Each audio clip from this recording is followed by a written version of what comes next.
One to safari you from the Djuma and Arathusa Game Reserves here in the beautiful Sabi Sands, South Africa. My name's Hayden Turner. I'm Peter Pretorius. And welcome again, everyone. If it's your first time, thoroughly welcome you. If it's you're a regular user and come to us all the time, fantastic to have you back. Pete, what are you going to do? I'm just going to start off close by and slowly work my way a little bit east. Yep. I'm looking for leopard. It's been a few days, and particularly karula. I've got a feeling that there might be little karula somewhere already, if not now, in the next few days. So I want to go see if we can't find any sign there.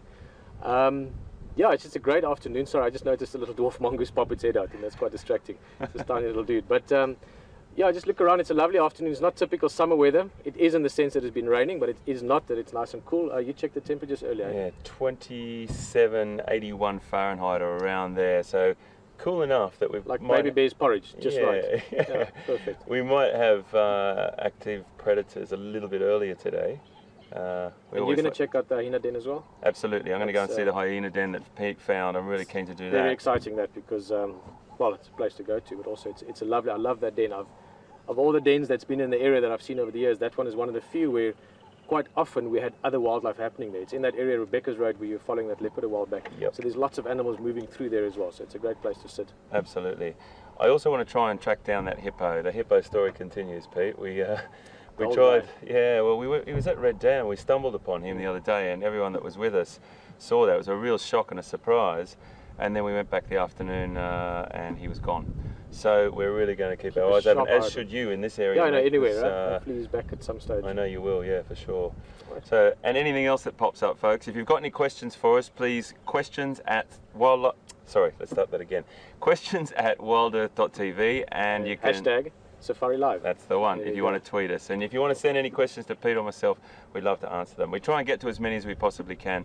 Of course, we can't get to all of them, but I think we've done enough talking, mate. I think we have. Just quickly, behind the cameras, Brian, WildEarth, VM, great guys. Sorry, it'll be the last time I use that one for now. And in the control room, we've got Will, Alex, Peter, Jason. Scott's in there as well. The whole team today, actually. And great to have Scott on this morning. It gave. I had a sleep in this morning. Great. You look you look 10 years younger. Yeah. Yeah, all right, guys, let's have fun. All right, mate. Take care. Good afternoon. Take it easy, mate. Have a good one, Bright. Cheers, man. Bye, guys. All right.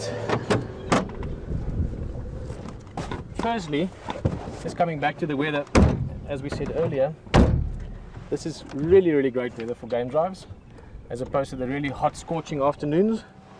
So that's good news. And let me just get this on. Sorry. Some days it's quick, and other days it feels like you've got 10 thumbs. It's just nice to be out in this weather. So we might also be looking at a few other sort of smaller things, a bit of bird life, a bit of insect life. Scott had a great monitor lizard this morning and the giant land snail. So there's a bit of other things also that, especially in the rain season, when you might be a little bit harder, might be a little bit tougher to find the big game all the time because there's water everywhere. The benefit of the rainy season is that you get so much more small life. Everything from the plants to the birds, the reptiles, amphibians. There's a lot more sort of small things going on. So we'll have a look around for that as well.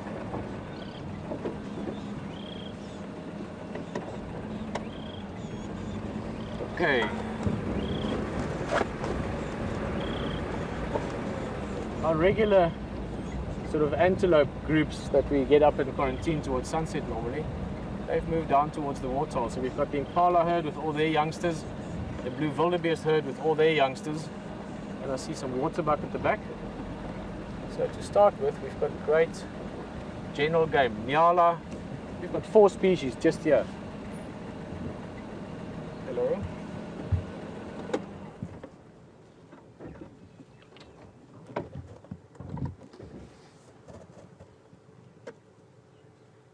I know we've been talking about this a lot the last week or so, but in the last week we really have seen the sort of arrival of all the young animals. We've seen the wildebeest births, we've seen every day more baby impalas coming along, and still today and tomorrow morning again there will be new ones. So you literally see little lambs that are 2, 3, 4 hours old in the mornings.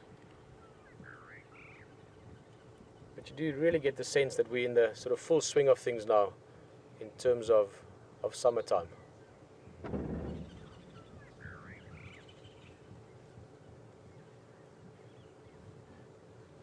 and great to see all the animals looking so healthy. Lots of food, there's been good rain. That means good grazing and good browsing, good grass, good leaves. Guys, what's going on here? It's a bit of interest suddenly. See, they're all looking.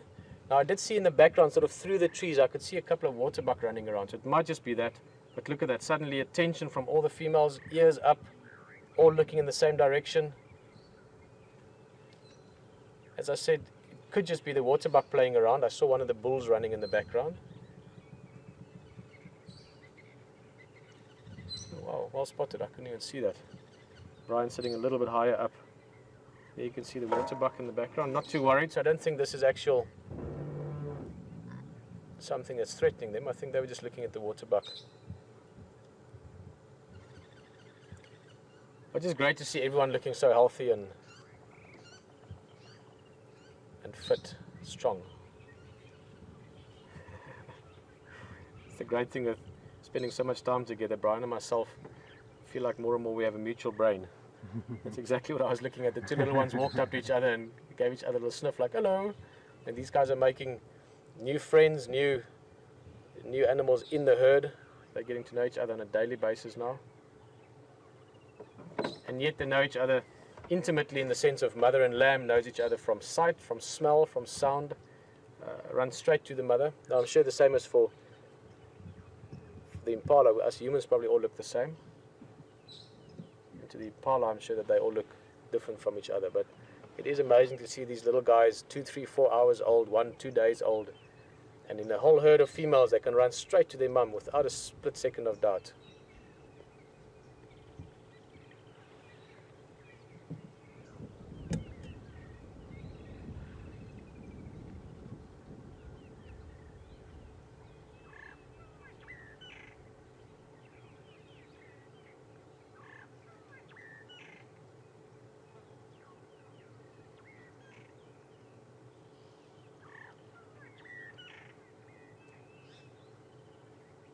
Is a day old at best, at most.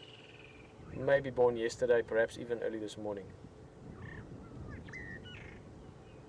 The first 48 hours, they really have this sort of all just legs and frame almost. It's not like there's much meat on them yet. Within 2-3 days, they start filling out a little bit, obviously from the rich milk from the mother, and also from the activity after birth. This female is still pregnant. She's one of the few that looks like she still needs to have a lamb. Let's roll further down. The blue wildebeest are just down the path, or the gnu. In fact, one of them is on the path. That's a youngster from last year.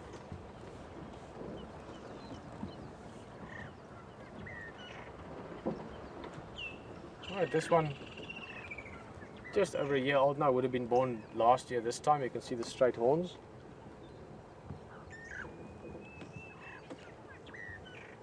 Try and roll up right next to them here. I just want to get past. There's a bit of greenery on the left hand side, then we can see the rest of the herd, or some of the rest of the herd.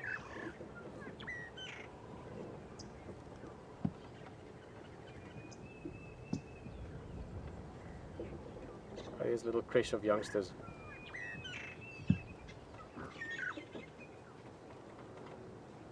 Oh, beautiful.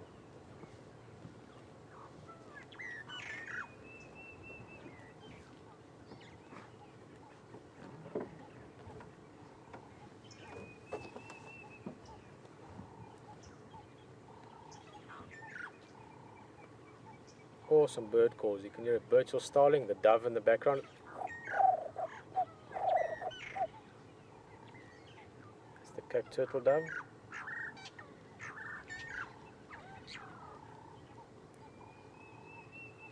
That beautiful whistle that you can probably hear. It's a Diedrich's cuckoo, one of the cuckoo species, one of the smaller cuckoos.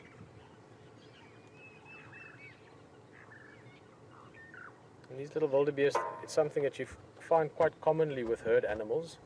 Impala, wildebeest, hartebeest. Other species that you don't get necessarily around this area, eland for instance, springbuck. But all these animals that live in larger herds, often these young ones will be kept together in small groups or creches, where perhaps you will have 1 or 2 females keeping an eye out over the bigger group.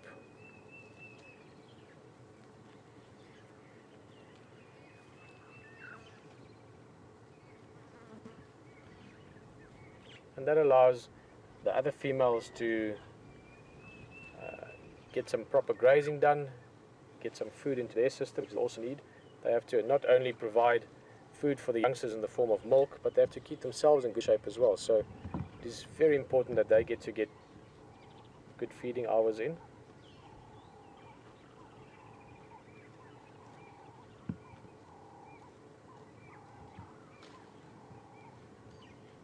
This looks like a very small one. Again, like with the impala, after 2 or 3 days, they do fill out a little bit, and the difference between a 5-day-old and 7-day-old and 3-day-old wildebeest is not that apparent. But the first 48 hours or so, you can really see the small ones. And this little one looks like one of their arrivals. We had at least 2 arrivals this morning on game drive. We saw one that was still wet from the birth, and another one that was also tiny. So great to see the wildebeest population also growing.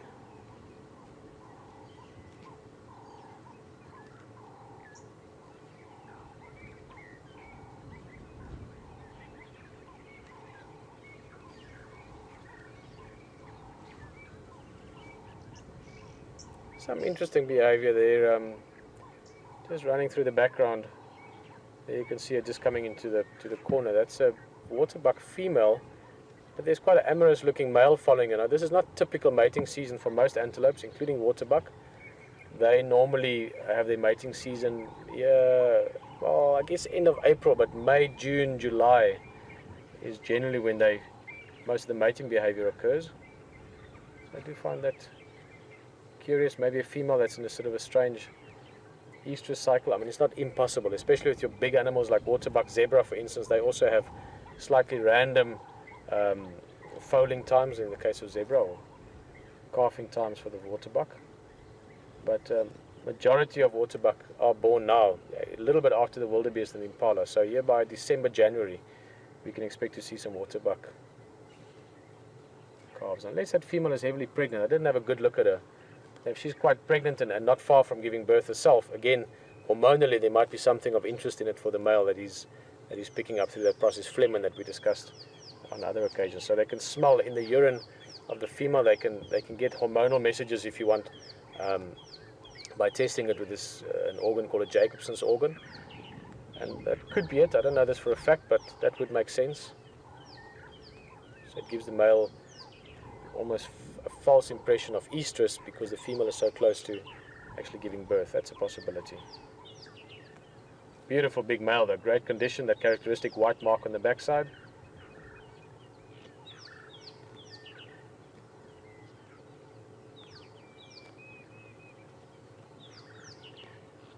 Well, I think we should roll on slowly. It's such a peaceful scene. We just sit here for the afternoon. It's just great. Look at this wildebeest calf sleeping right next to us. We're talking, what, 4 or 5 meters away. That's 15 feet at the most. So lovely to see them so relaxed. I want to try and just get the car to come on. I don't want to start the engine now. There we go.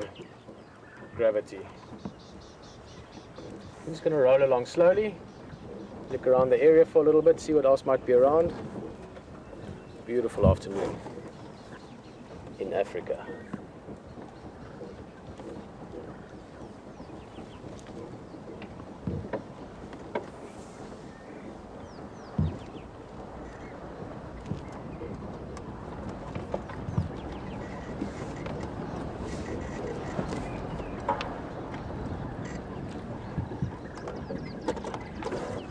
Okay, well, we've rolled away. It's always nice not to disturb them, or disturb them as little as possible. So let's go look around.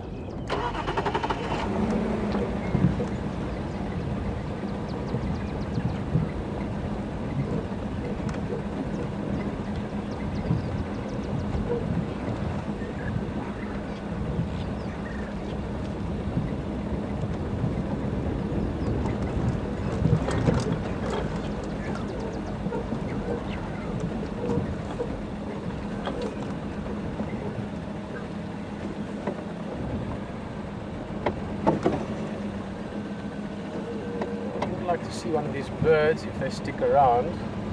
Let's see if this one stays up front. It's sitting on a beautiful lichen covered branch. actually make beautiful sounds as well. We could hear them just now. Let's listen. Maybe these guys call again. That sort of sound that you hear, that's them. This is called a Burchell's starling. Quite a big bird. Slightly bigger body than probably about a turtle dove, but longer tail feathers, sort of longer wings, longer legs. And that lovely iridescent color to the wings. Great bird life for this afternoon.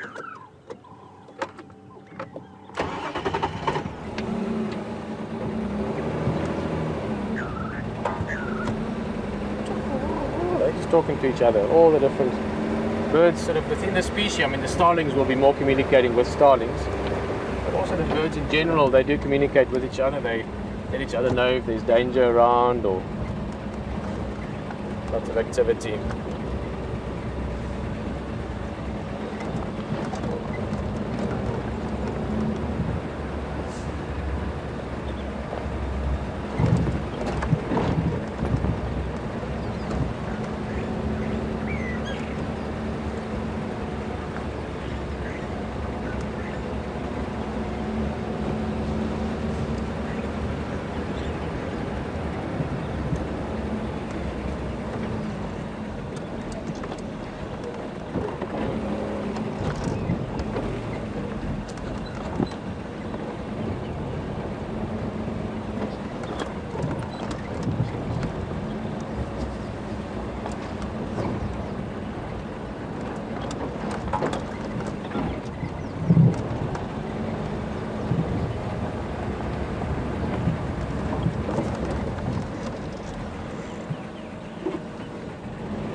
One of those things where I don't actually think I saw something, but I'm also not sure that I saw nothing. So no.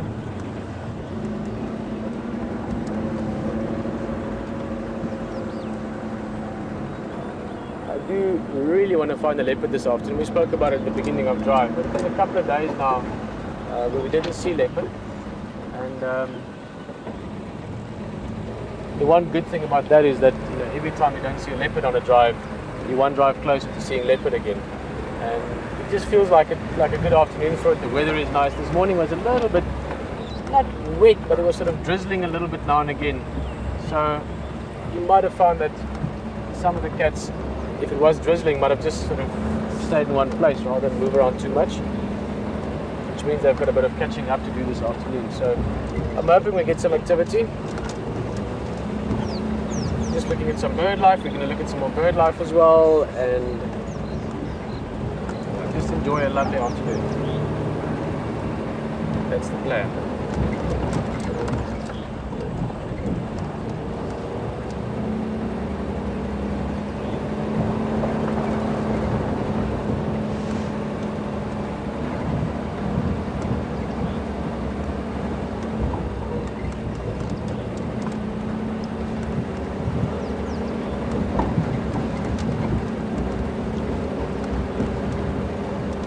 Hello Bobby.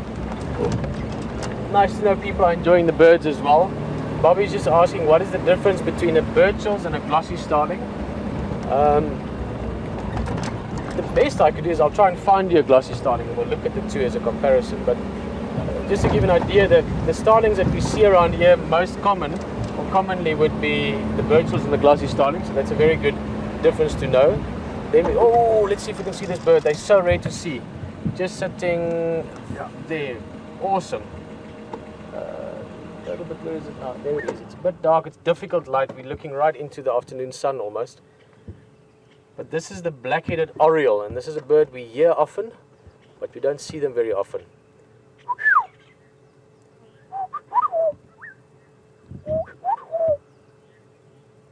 That's the two main calls they make. You can see clearly the name black-headed oriole, pitch black head, red beak, sunflower yellow body, bit of black in the wing as well. Beautiful, beautiful bird.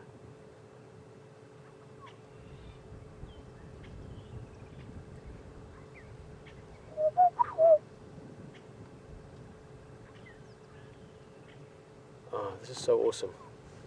It's also a bird that in the sort of game ranger guiding community plays a big role, because many guides that I know use the black-headed oriole call, the main call, as a call that they will use on walks. So if you maybe two guides walking and you normally have one lead, one backup, if you want to get the attention of the guy in front, you'll use that. Or even just in the lodge if you want to get the attention quickly. It's a call that you hear throughout the bushveld. So it's one that blends in to the surrounding sounds. But next time you're at a game lodge, try get an oriole call. Most of the time he will look over. Try get an oriole call. Most of the time he will look over.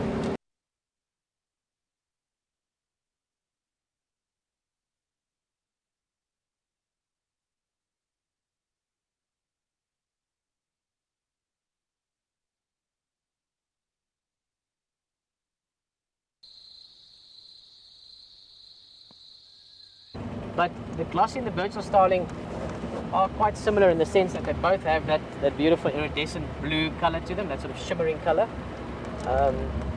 The differences would be the birdsall starling is slightly bigger. So if you had them next to each other, the birdshalls would clearly be the bigger one of the two. Longer legs, longer tail, slightly longer body. The glossy starling is slightly stockier. The birdsall starling has got a black area around the sort of the whole eye area, the whole side of the face has got a big black patch, probably about 70% of the side of the face, whereas the glossy starling, it's iridescent all the way through, and the glossy starling has got a bright sort of not quite yellow, not quite orange, like orangey yellow like a burnt yellow color around the eye itself, so a little ring around the eye for the glossy starling. And the glossy starling is slightly more glossy, so if they're both sitting in the sunlight, equal conditions or similar conditions, you would see that the glossy starling is clearly a bit more iridescent in color. But we'll try and see one. Around this area we typically see the birdsall starling more often, but you do get the glossy fairly widespread as well, so we'll try and pick one out for you this afternoon. We'll do a bit of birding this afternoon. It's not always the easiest, because with birds, there's a little squirrel. There we go. Just on top of the branch, let's see if he sticks around. He looks like he's enjoying the sunlight.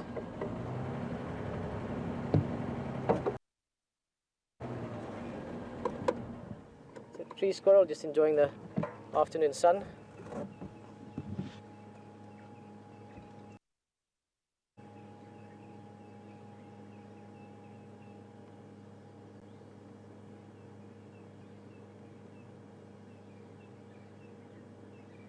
Normally tough little guys to see. They're quite quick to run away and to hide.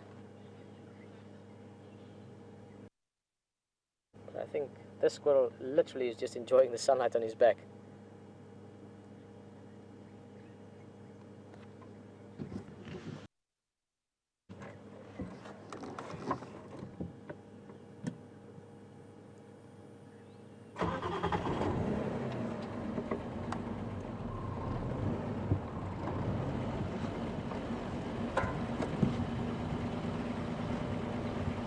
Like the weather just changed in the last 5 minutes, eh, Brian? Yeah. It's just we had this cloud cover, nice and cool, and it's just opened up. The sun is, I mean, it's hot now, but it's pleasantly hot.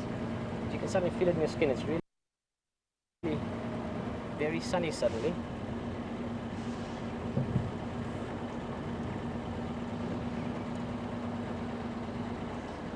I think we have another question there. We'll get to it shortly. I think it's a hornbill, but it's hiding in the tree. Look at that one for now.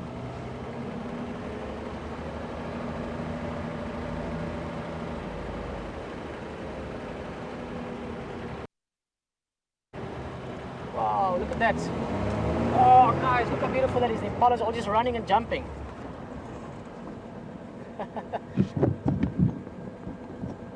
They're just all doing these beautiful leaps and bounds, but they're just in a good mood. But since they were running, they ran away.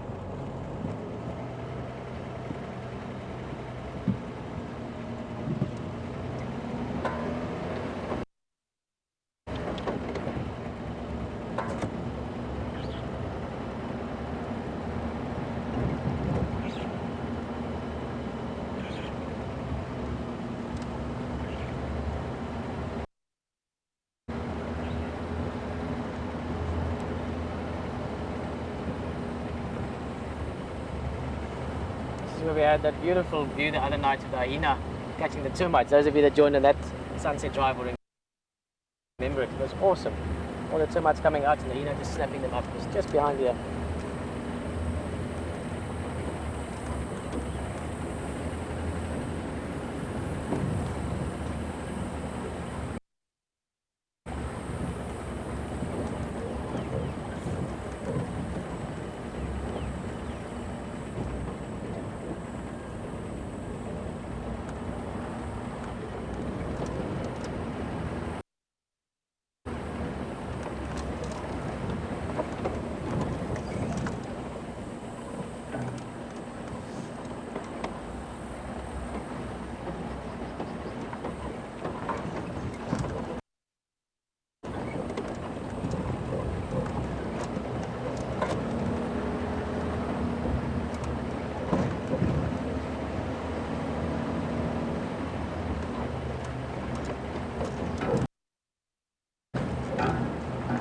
Catch up here with the game drives.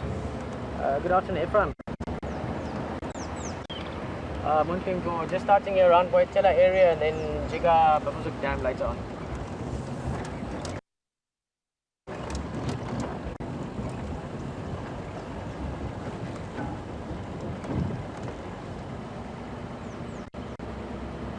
Okay, come on, you're saying from my east from First Rock.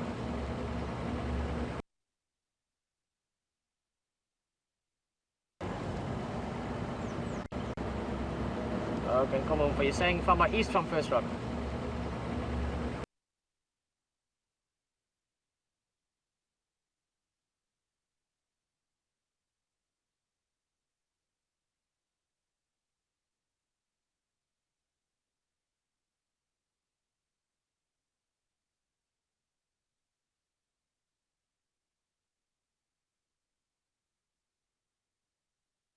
And this morning looked like they're heading further east, so keep an eye on those for us. I mean, all the guys in the area, it's a very important part of the network of guides and vehicles being out there. We all help each other to find things, so we coordinate to an extent. I mean, it's very fluid how it all works, but we coordinate, you know, who's checking which areas, so that we don't have 5 vehicles checking one area and no vehicles the other. So we try and cover sort of like a broad spectrum across the areas, and then if there's good tracks, if you find very fresh leopard tracks, like let's say I found tracks now that I can see is from this afternoon, you know, 1 hour old, 2 hours old, then you might get 1 or 2 guides coming into the area and working together to try and track down the animal. And obviously also, if you find something, you let the other guys know. So very, very important part of seeing animals and of being, you know, such a nice area to view game in, this Sabi Sands, is the collaboration between the different guides. And obviously for us, that's a massive part of finding the animals as well. So even if it's animals that we can't see at the moment, it's still great to know where they are, where they're moving. It gives us an idea of where you can look for them tomorrow and so on.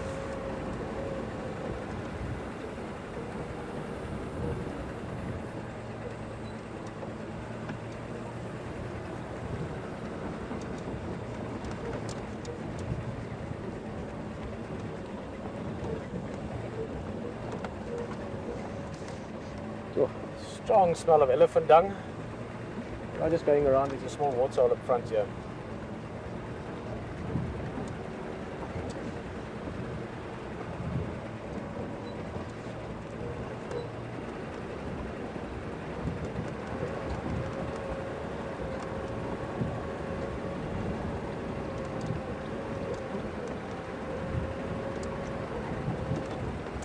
Ooh. So there was a, I don't even know what that was, some beetle or something just flew right into my face. I just have to go underneath. The elephants pushed this tree over about a week or 2 ago, so you just have to dip the antenna for a second. And when I say dip the antenna, I'm referring to the, I always call it the warthog tail. How many of you have seen warthogs when they're running? When warthogs run, their tails pop up like a little antenna. And it's actually a very important following mechanism for them, like the waterbuck earlier with the white ring around the backside. Kudu and impala, they flash their tails up when they run with, you know, white underneath.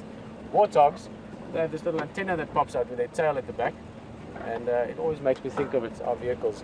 Obviously, for us to be able to get you to join us live for a game drive in Africa, as you're doing right at this moment, there's a bit of technology involved, and So when I talk about the warthog tail or the antenna, that's what I'm talking about. It sticks up a little bit above us, and when we go through, you know, off-roading through the bush or under trees, we can just pop it down sometimes, which just means it might affect the signal for a few seconds. In the last couple of minutes, we're just heading down here towards Gallagher Camp, and I mentioned just back there that it smelled fresh elephant dung. Somewhere during the course of the day they were here. It'd be nice to find a few ellies this afternoon.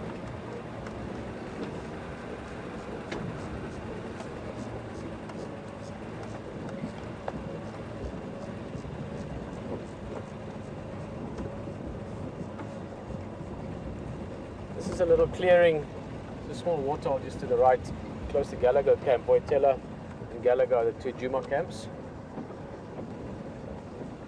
Always good to check around water, even in the rain season. Now that it's getting wetter, there's water in many places. But, you know, creatures of habit, they will often still use the bigger waterholes.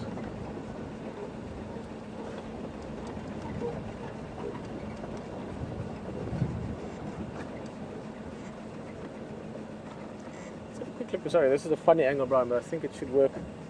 We hear them so often, we talk about them so often. Right at the top of the dead branch there, there's a bird that's flying away, as birds tend to do sometimes. I will try to find you one this afternoon. That was a turtle dove, or a Cape turtle dove. It's a very common widespread bird, but it's such a beautiful call.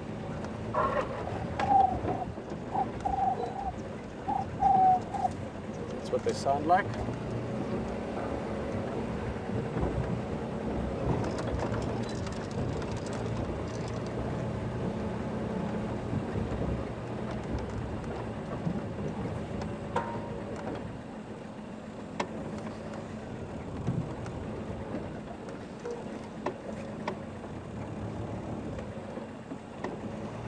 To look around carefully for tracks here.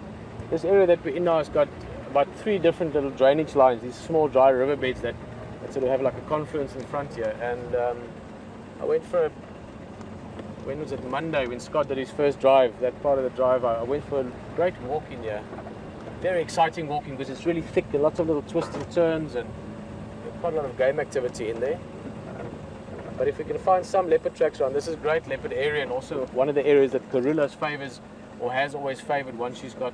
This one's, no, it's going to fly away. It's a very shy bird. It's called a Karichani thrush, but it's flown away. So this is one of the areas we'll be keeping a close eye on over the next week or two. I'm really hoping that Karula surfaces and maybe has her cubs in the next week.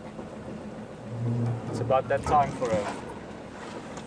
For those of you that don't know what I'm talking about, Karula is, well, my favorite leopard in the world. I've known her for a long time. I've known many of her cubs.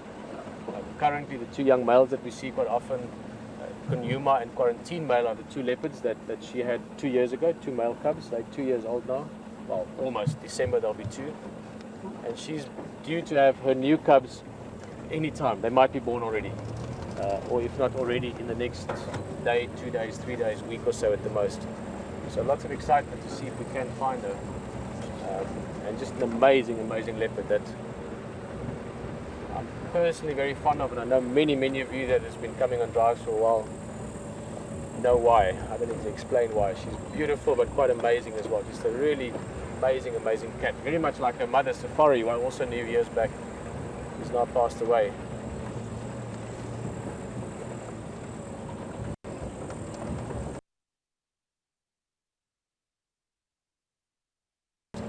So lots of excitement to see if we can find her. And just an amazing, amazing leopard that I'm personally very fond of, and I know many, many of you that has been coming on drives for a while know why. I don't need to explain why. She's beautiful, but quite amazing as well. Just a really amazing, amazing cat. Very much like her mother, Safari, who I also knew years back, who's now passed away. I want to be correct, Cape buffalo. Could call it the African buffalo as well. Maybe you get the water buffalo in Asia, which is different from this. And that just shows you how easily you could miss a big buffalo. That's a big bull. He weighs 800 plus kilograms. That's 6,800 pounds. And he was there 1 second, the next minute he's gone. And we're driving around looking for leopards, which are like only this big, and they've got the most amazing camouflage of any large mammal. So it shows you that you need a persistence, optimism, but above all, you need a bit of luck when you look for wildlife.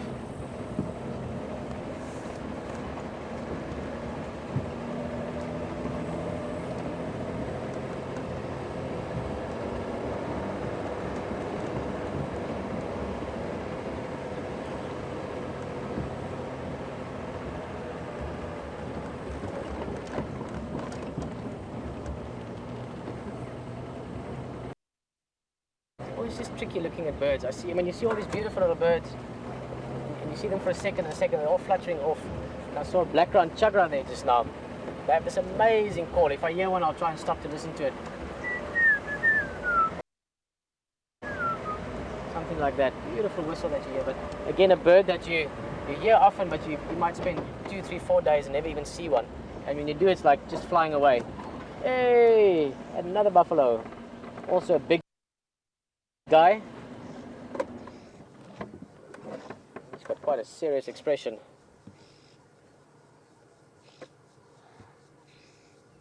Yo, he's solid, huh?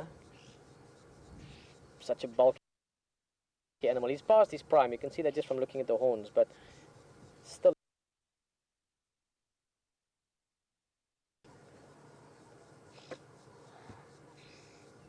Yo, he's solid, huh?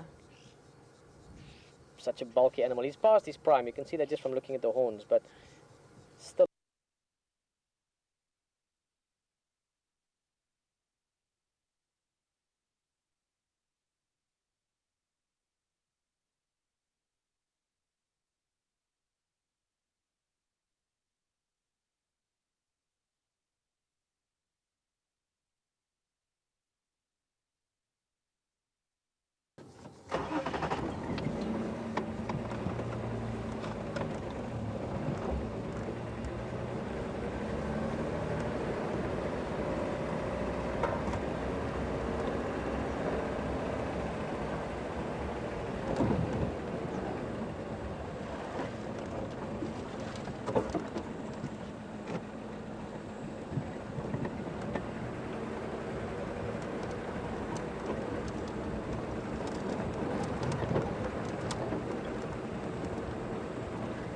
Bumpy road. You can see the muddy bits all over, just from the rain. Up ahead here again.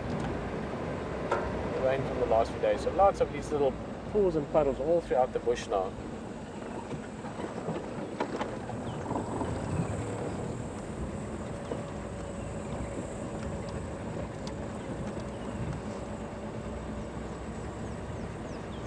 A little bit of a haircut today, so just watch my neck doesn't get burnt. It's the summer sun in Africa, not to be taken like buffalo. Don't take the sun lightly.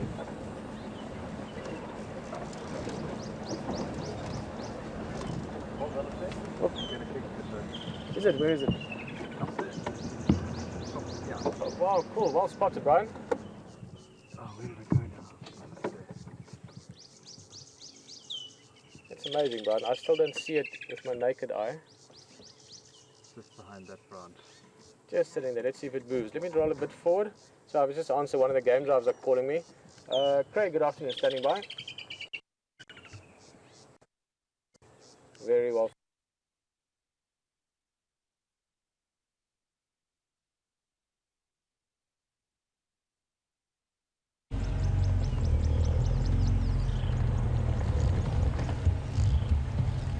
There's tracks there, mate.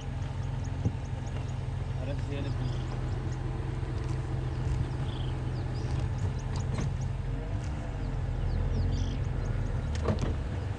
Okay folks, I've just come down to this, what I think is the same hyena den. I'm hoping that it is, as yesterday. And I can't see anything here at the moment. I got some directions off Pete. But I'm just going to double check with him on the radio in a minute to see that we are the right one. I followed his tracks in here, his tyre tracks, and it ends up here, so I'm imagining this is the same den. He gave me pretty good directions and how to get down here. So I think we're here. but it's very, very quiet. So we just sit here for a second. We might get an individual popping his head out, depending on if they're home or not. That's the most important thing. They could be out. It's warmish. It's definitely not a blistering day. It's about 28 degrees, so about in the 80s Fahrenheit. But I'm pretty sure this is the den. And if they're not here now, what we'll do is we'll go across, because I really want to try and find that hippo that we're all longing to know.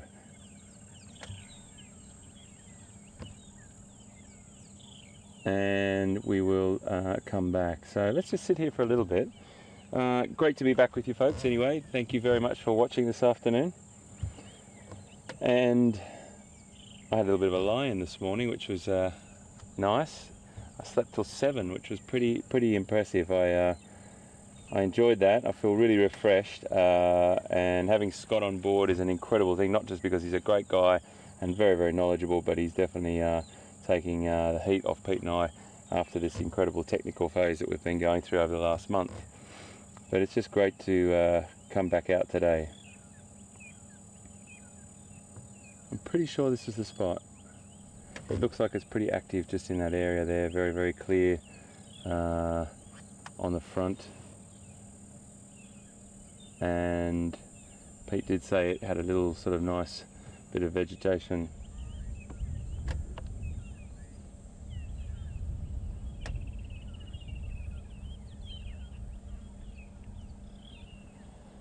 So, if Pete gives fantastic directions, and we both sort of know the way each other thinks when it comes to directions and particular landmarks.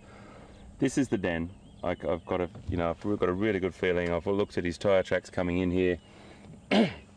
Excuse me. So, I really am confident that this is the one. We don't know whether there's anyone home, but that's okay as well, because we will definitely come back here. And just really great to have a hyena denning, because we started over the other side the beginning of the month, and we had those hyenas in that den, and then they moved to this den.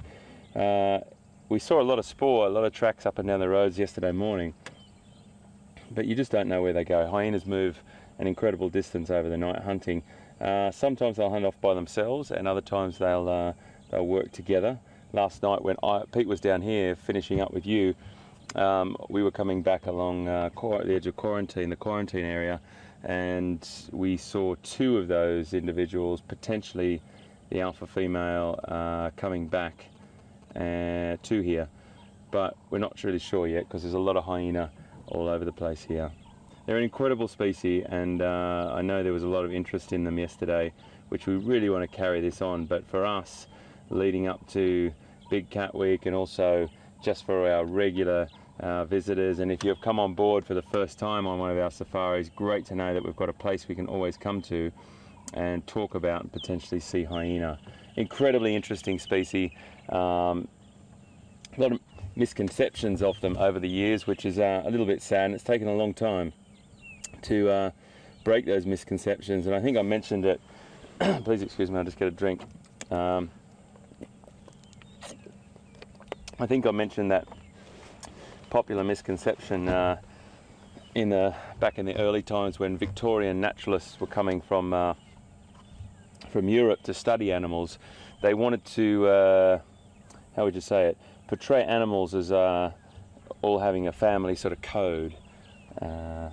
And you can read a lot of different things on this, but there's one sort of theory that they got this particular reputation about them, which is definitely unjustified. But when the first European naturalists, and I have told this story before, so please excuse me if I'm repeating it to you, but for those people that don't know, one of the reasons they've got that sort of skulking villain-like reputation is because those naturalists that came here, they couldn't, with the females having that sort of fake or sort of male-looking genitalia or appendage, that which is another complete story why. But having that, they couldn't figure out where the females were, so they thought that there was no females, and then they thought that they were hermaphrodites, which is not true as well.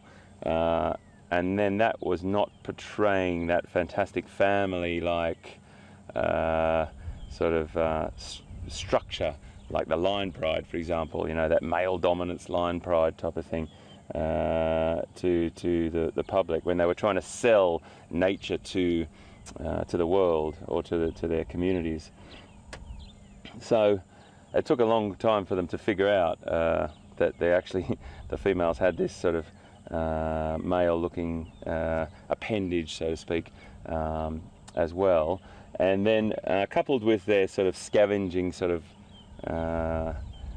behaviour, which they're not just scavengers, as we all know, they're fantastic predators as well, but they go in for the easy sort of food acquisition. They're not silly, that's for sure. If they can steal some food off someone, they definitely will. But so that, coupled with that sort of portrayal of them not being the sort of family sort of animal, which incredibly they are. They've got a very, very interesting social structure, and the way that they den. They don't they communally den, but they don't communally care, which is very interesting. But yeah, that skulking sort of scavenging sort of persona that they got, coupled with that sort of questionable family sort of structure, gave them this really bad reputation, and it's completely untrue. They're incredible creatures. They've got amazing, absolutely amazing social structure, very, very interesting, powerful hunters, super sense of smell, and very, very smart. So I really love to try and break that misconception about the hyena with people. An incredibly powerful animal. So what we'll do is we'll drive over and have a look for our hippo now. We'll come back to this den. Now I know where it is, and you know, Pete and I like to always share our sightings and our stories with each other. That's one of the great things about working with a buddy, and in the afternoons we will definitely be coming back to this and swapping around on it. But great to know where it is, that's for sure. And we can move on and come back later, and we might have some action here, or we might have a little one, who knows. So what I want to do now is that my sort of afternoon run that I've been doing for the last sort of 3 or 4 days of stopping up at some of the dams en route to Red Dam over on Arathusa, because we need to find that old hippo and see what's up with him, and see if he's still with us. That's the most interesting thing in the whole story, really, is like, has he survived those incredible wounds? And if you're just coming back with us, or one of your first drives, I'll just fill you in on a little bit of the backstory. We found this hippo on a really big open area up near our control centre one morning. We call it the quarantine area, and there's a backstory on that, but I'll tell you about that another time. And I've just got to watch our aerial here, folks, so just excuse me for 1 second. Thank you, Liam. A bit bumpy up this road, folks, too. So we saw this hippo, and it was an incredible sight. He was very, very badly wounded. He had a very, very big shoulder injury on his right side that was pretty severe, absolutely one of the most severe injuries I've ever seen on a hippopotamus. And then he had this very, very big puncture wound as well that looked like an old wound that had been reopened. Sorry, that got me. Old fallen acacia there. And then he also had some very, very serious sort of scar tissues, and we also saw an injury on his spinal column, which we didn't know about. So in a nutshell, he was pretty badly injured, and we thought he was going to die pretty much that night. Well, sure enough, he made his way to this dam that we're just about to go and check, Treehouse Dam. And we were astonished to see him there one day. And we thought, fantastic, he's in a place that's safe, and he might, he looked like he was trying to get some sort of respite in that place. We watched him for a little bit, a couple of days, and we came back one morning, gone. So we were really concerned that we came back, and then that afternoon he was back. So he was going somewhere in the day, and we couldn't quite figure out, because that's quite abnormal for hippo. They normally stay put in the water during the day. So we kept on looking, and then we bumped into him over on Arathusa on a place called Red Dam just a few days back, but now he's left there as well. Who knows if he's back? I really think we need to go and have a look, and we need to investigate. That's what we do. We investigate in the bush. And you are right here with us, live, coming to you from Nkuhuma and Arathusa Game Reserves in Sabi Sound, South Africa. You're on board the vehicle.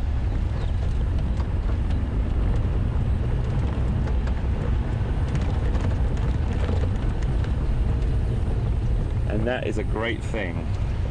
Having you on board is one of the most special things to us. Sharing these stories with you and sharing these moments and encounters that we have is exactly what it's all about for us. We wouldn't be doing this, well, we'd probably still be out driving, having a good time, but it's nothing like seeing these encounters and sharing them with people. So many times I've been out in the bush by myself, and I've had these extraordinary encounters, and you've been by yourself, which is still beautiful. There's nothing, it's definitely a wonderful thing, but to share them with somebody is just a great thing. And that's what we're doing with everyone here with us today. Pete and I love sharing the stories, and then getting back around the fire at night and talking about what we saw, and all the fantastic tweets and emails we get from everyone, and how incredible this project is, because there's nothing like it in the world really, to be broadcasting live from the bush and having interaction with everyone socially, and getting questions asked to you from all around the world. It's just brilliant.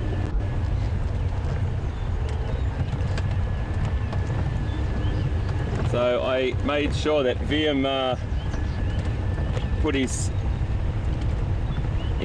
special eyes in the sky contact lenses in this morning. Not that he even wears them, but I said to him that he needs to, sorry about that guys, bit of a bump there. He's got his eyes out, and we're always on the lookout for leopard. We're always on the lookout for any predators and anything unusual to see here, because there's so many things we see on a daily basis, and we'll always stop at them and give them the time. You know, a lot of the antelope are just so beautiful. You get the right light on them for the pictures, and you know, it's just a fantastic thing. But always looking for the unusual as well. Not forgetting all the small things. And Scott's been fantastic. He's got a great set of eyes. He really does hone his eyes in on incredible stuff, and he spotted a few things this morning, I know, that really made people see that. He had a really nice drive this morning, he told me, which is great, and really happy that he's getting to know the roads, and great to have him on board, as I said this morning, but earlier, but just a great guy. So we're just coming up onto this cut line here, and also we've got a lot of other little stories that are running along. We've got our elephant with that really damaged trunk, which I'm trying to get some information on as well. Just a bit of history on him and why he is so skittish, because he's definitely a little bit, he's not very comfortable with the vehicles. And then I've got that beautiful elephant that we had that experience with yesterday morning that I'll never forget, because she was just a real dream yesterday. First time I was on the reserve about a month ago, she really did give us a bit of a run. You know, and we were quite a long way off. It's probably as far as that termite mound, and she really didn't like us anywhere near her. And now she walked past my vehicle yesterday. Beautiful stuff.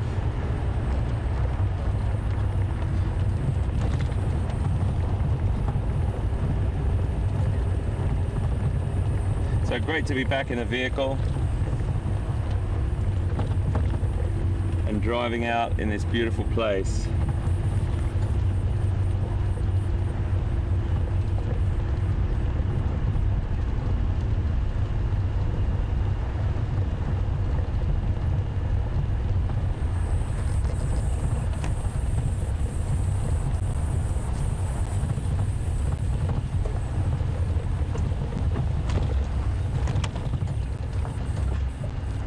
So we're going down to this treehouse dam, and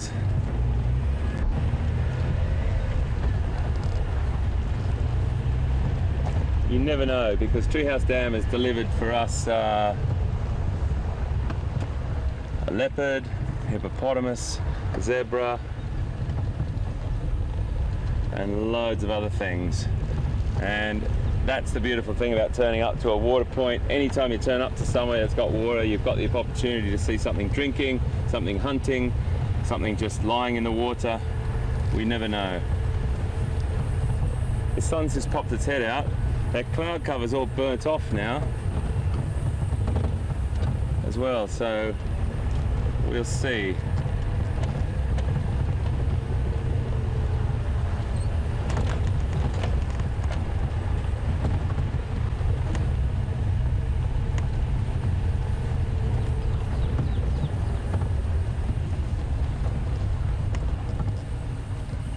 Okay, please get that VM. Please get that picture for me. I want to show everyone the bird I've been trying to show you, just in the tree just there, before he flies off. Oh, come on, stay there please, buddy. Stay, stay, stay, stay, stay. Stay, stay. Good bird. That. Stay, bloody. Come on, just stay. Please stay. Isn't he beautiful? That, my friends, is the bird I've been hearing since the summer's arrived properly, and I've been wanting to show you for days. That is a woodland kingfisher, and I've been wanting to show you this bird for days. We've been hearing them all around us, but we haven't had one that's he's flown off. That was probably one of the best sightings we've had in days. But just have a look here, and this on the little app. This is the bird, and I'm sure most of you know this bird, but if you don't, we're going to add him to our list.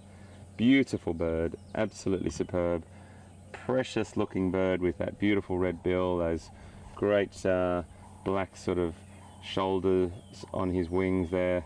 That's what he looks like when he's flying from underneath and above. Very pretty little bird, a common bird that we come across but we hear more than we see. And the reason why I wanted to show you this bird is because the call sounds like this.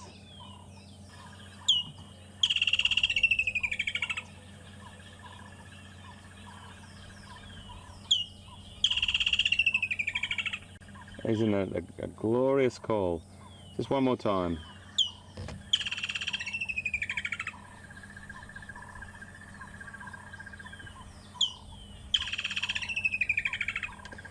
A superb bird that I just think is a really pretty bird that we see, and that sound is sort of one of those quintessential African sounds that I've been trying to get to you, as many as we possibly can. But it's a bird to add to our list, the woodland kingfisher. You can tick that one off, folks, and really great that we saw him at last. A nice sighting. If we get another one, I'll definitely show him to you, but oh, that's a relief. I've been wanting to show you that bird for days, and I mean, you can see them through the binoculars way off, and that's no problem, but I want to get a lovely shot for you that you can see on your screens. Woodland kingfisher, quite a common little bird, but you know what, common doesn't mean not beautiful. It just means that we see it frequently, and another great bird to add to our list. Nice start to the afternoon.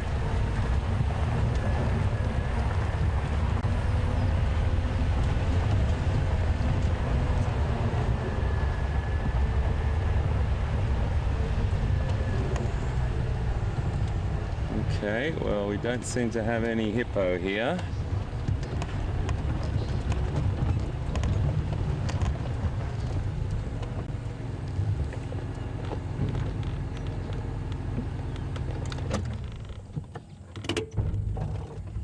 Nothing. Okay. He's definitely going to be at a, well, if he's still alive, he's definitely going to be at a waterhole somewhere at this time of the day. Well, we said that, I don't know. I really don't know what to say.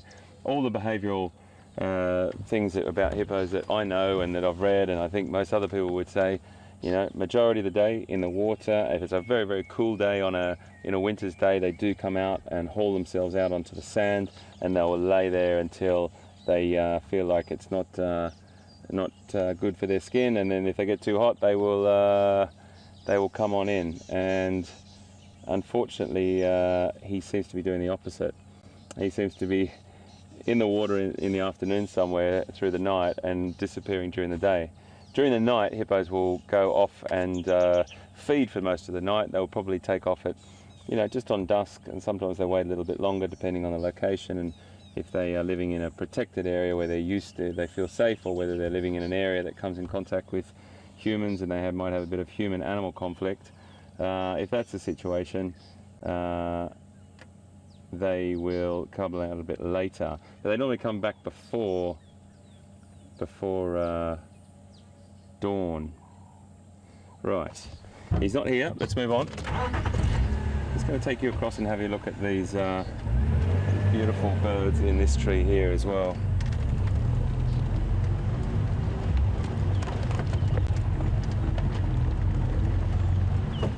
We drove past them yesterday. We were going to come up against them on the way back, but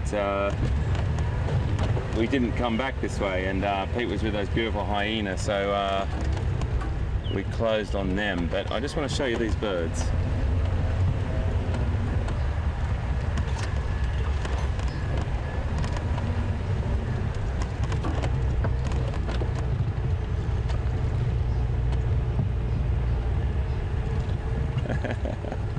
Well, isn't that serendipitous? Lynn on Twitter.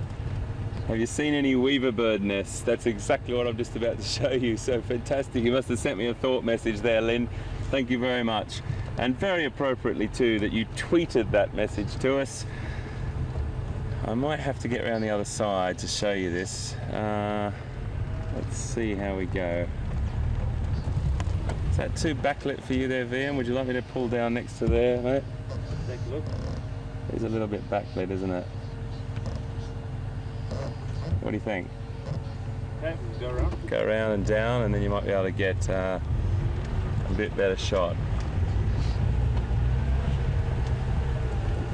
Just got to be a little bit careful here, folks, because this is the edge of the water point, so I don't want to go sinking into this. That wouldn't be fun for anyone.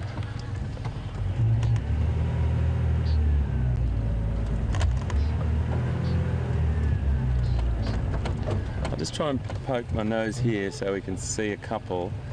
Let's see if we can. There should be a couple building their nests. That might be. Is that okay for you, VM, or can I? Is that okay, mate? See if you can get a couple of shots on that. And we'll just sit for a bit until we see an individual come back. They might just need to get used to the vehicle. Here comes one now. Okay, let's have a little look at those pictures and watch the busyness.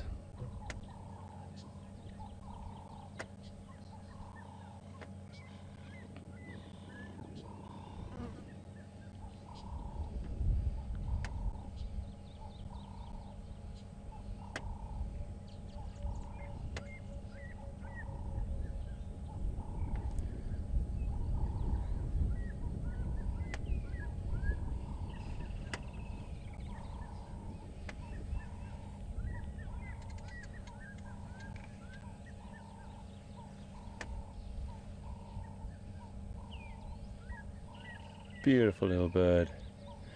It's a southern masked weaver, and they're very busy at the moment building their nests to attract.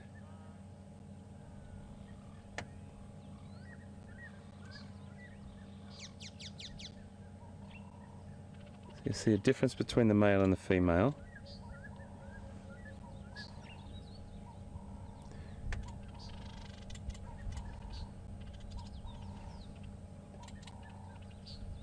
That's the female. And then you'll get a male with a beautiful, beautiful black mask on his face.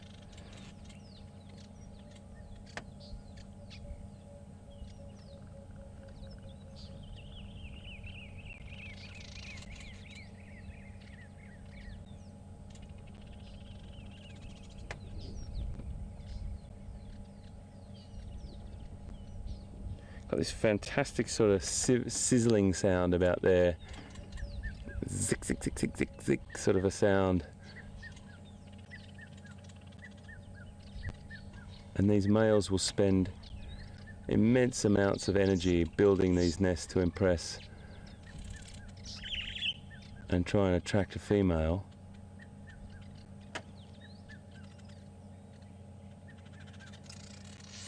They're another common resident.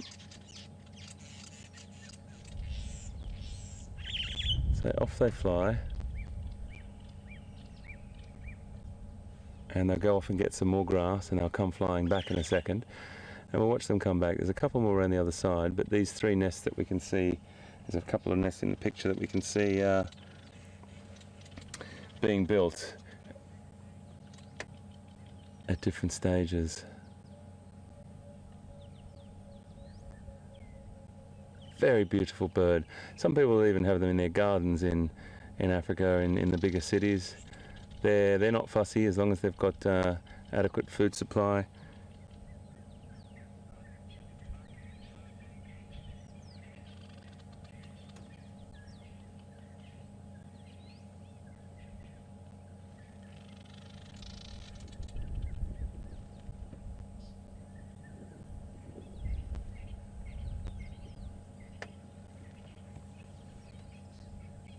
Just waiting for them to come back. Here they come. Oh, there's one. Off they fly.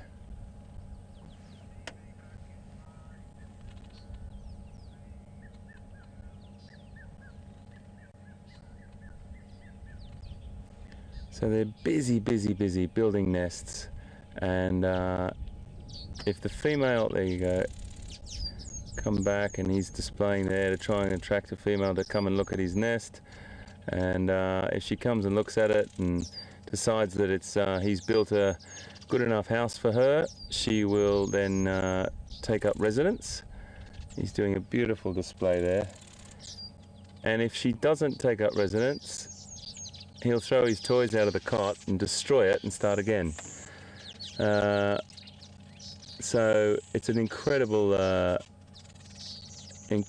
amount of work, but sure enough, he'll try his best, and if he doesn't get females in there, yep, he'll destroy it and start that all over again.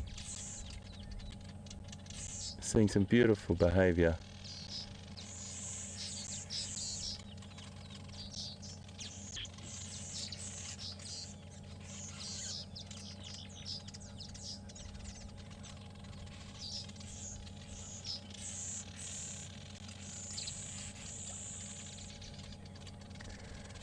Pamela's just asking us on Twitter if the males and the females build a nest together. No, it's only the males, Pamela, that build the nest. They do all the work on building that and trying to attract. Oh, there goes one inside. He might have a bit of luck there. He's just got a potential resident to take up his humble abode with him. Isn't that fantastic? We may have just seen a marriage made in heaven there, folks. But no, it's the males that do the breeding, the building, and if he doesn't get a suitable candidate to take up residence, he will destroy that and start all over again. Wow. She just went straight inside there, so that's got to be, he's got to be quite chuffed with himself there, folks. Chasing males off, another one.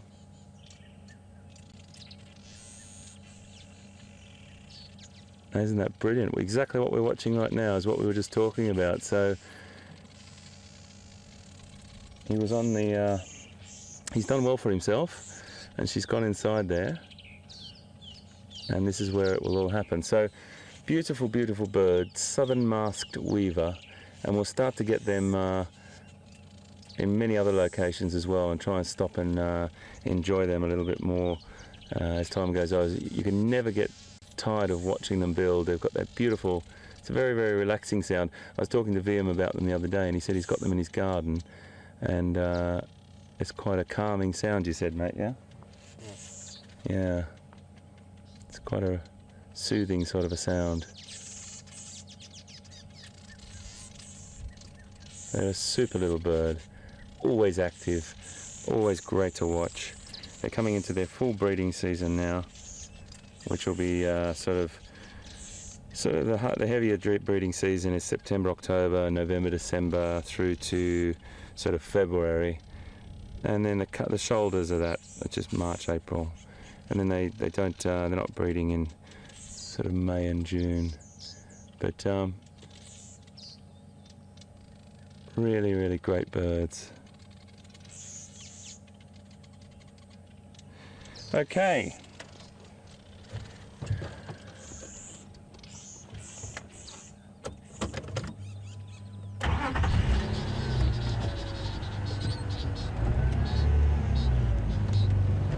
Right, well, do you know what?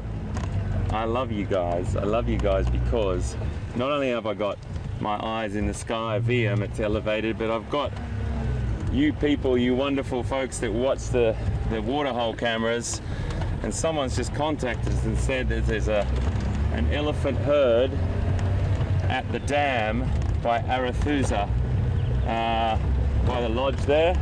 So guess where we're going, folks? Thank you so much, guys. It's fantastic. Really great.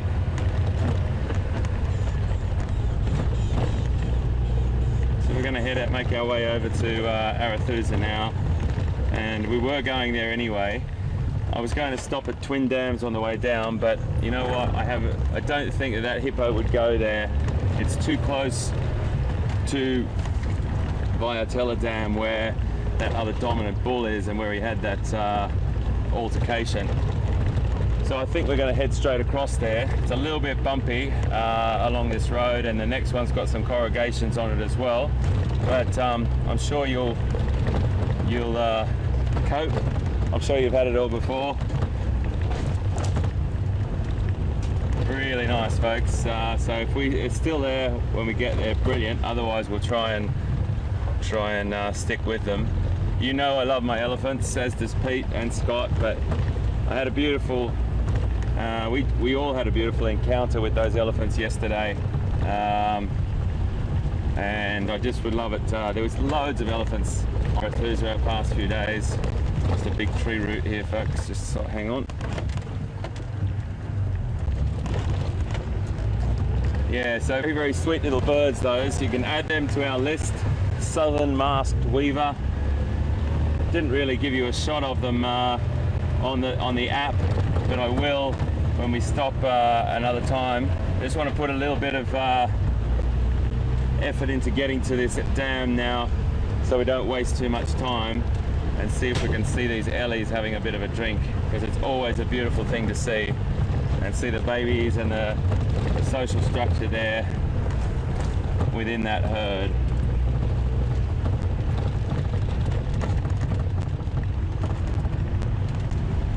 Lots of little pools of water in the road here, folks, so those will contribute to the dispersal of game over the area.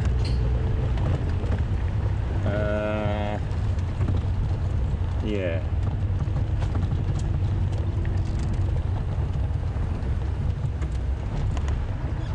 That will contribute to the dispersal of game, so we might not see the concentrations of game around the water points that we have at the moment, but we'll still see them, and it's just a matter of spreading our reach, or our sort of delivery over the area a little bit.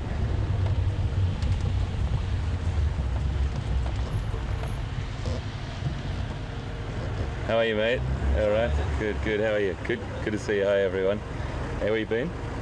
Yeah, good. Are you? Where are you heading? Okay. Nice one. Anything on that side?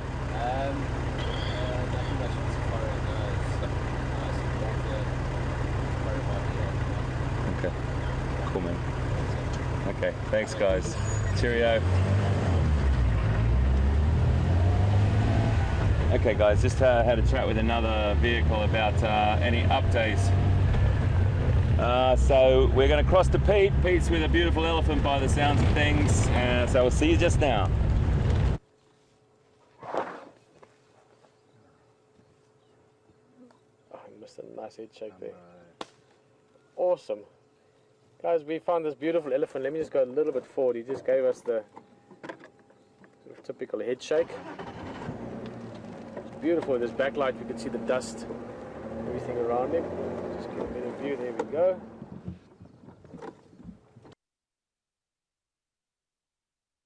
Elephant. We've just found him now, so I haven't had much time to look at him. But decent size, not very bulky yet, but nice and tall. Again, I'd put him probably in his, it's tough to say, he's very tall, he's got nice long, nice tall shoulders. He's not very, the muscle development is not that of an old bull yet, so I would say early 30s maybe, 32, 31, 33, something like that. I just saw another trunk there in the background somewhere, so I'm guessing here, but probably 2 or 3 bulls, maybe a little bachelor group. We're going to spend a bit of time with him, and we'll get to know what is here. There might be a breeding herd, but I think it's probably a couple of bulls. If you've enjoyed your time with Hayden there, he's also heading to another area, possibly for, well, any surprise as you can find in the bush, but also to find some more elephants, I think. So maybe we've got a bit of an elephant afternoon.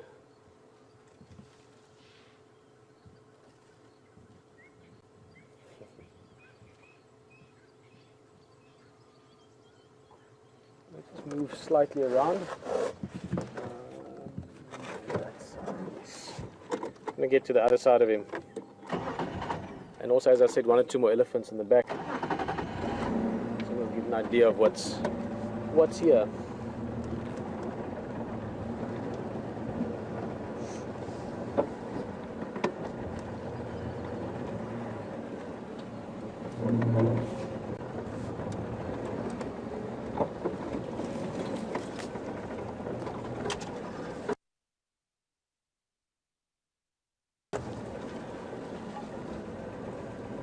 I'm going to move nice and slowly. His feeding is quite relaxed, but it's important to establish, and you do that with how you move, how you position yourself and so on. Oi, there's a hole. I'm just going to sit here for a little bit. We'll move again, but let them just get used to our presence first.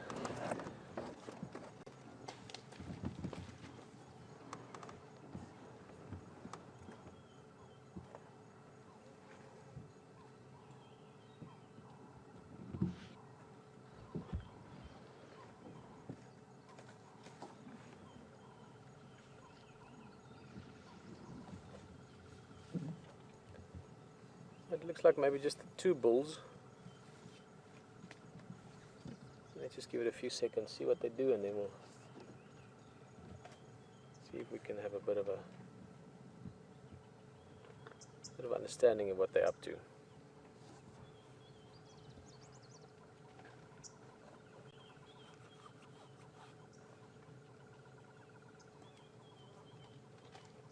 Oh, I always love this. The later part of the afternoon, you start getting the soft light. At the moment, we're sort of looking almost into the sun, so you get that beautiful glowing backlight around the elephants in this case. And we just came across these, if you've maybe just joined us in the last few minutes. Just came across these, it looks like only 2. I thought there might be a few more, but it looks like 2 bulls. A slightly older one off to our right, who's about 30 something, and then this guy in front of us is not very old yet. I would say, at the size, I would guess 16, 17, so only recently having left the breeding herds. Maybe 18 or 19, but I don't even think that old. So 2 bulls. HT is also heading over further west. He's going to look for some other elephants that were around the Aratuza area. I think maybe even a breeding herd, so maybe there's more ellies on the cards for the afternoon. And in general, I've loved the birding this afternoon. We had some great birding at the beginning of the drive. I know Hayden was showing you the weaver birds. Fantastic, those nests. I know that weaver birds are one of the things people always find fascinating when they come to Africa. So really great to look at the small and the big, since those are what we're looking at the moment. The largest land mammal on our planet currently.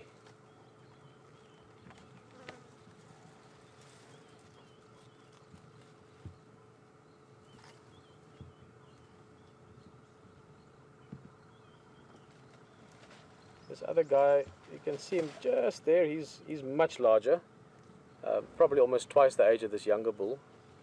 Let's see who's doing what. He's hiding in the bushes a little bit. With elephants, I was mentioning earlier, it's important that you establish your intentions with them. Here's this young guy coming out in the open a bit more. You know, when you find them, we were literally coming around the corner and there was a big elephant. We stopped, we switched off, sat there, he gave us a head shake. It was beautiful, all the dust was coming off him. And then you just sit. And very important with elephants, switch the engine off. Because you don't want to sit here making noise, because then it's just saying that, you know, I'm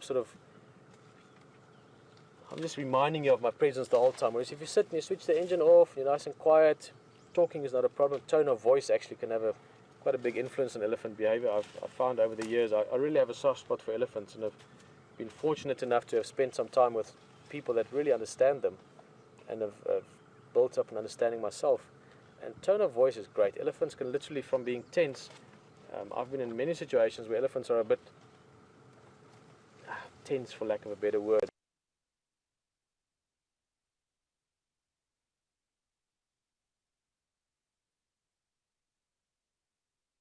WildEarth crossing over in Arrows, any updates?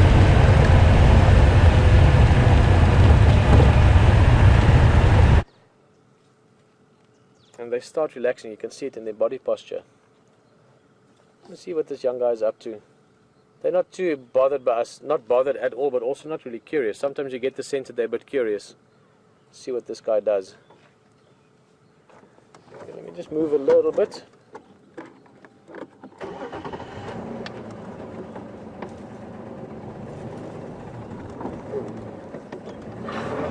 See there, it's because sorry, mister.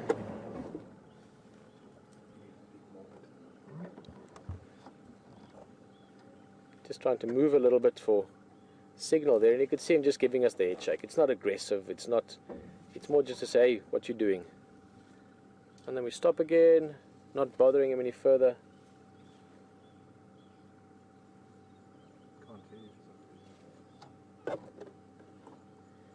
Yeah guys, well, let's move a little bit, maybe that helps. Sorry, we've got a little bit of a tricky signal there. Let's see what we can do.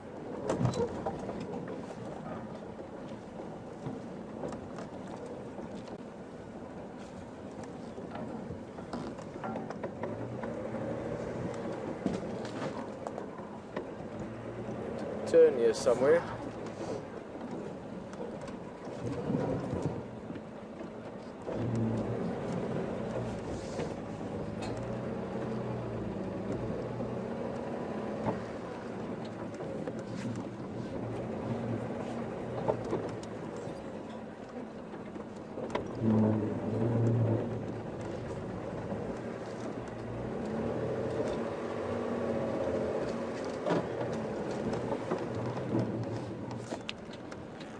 How's that sounding?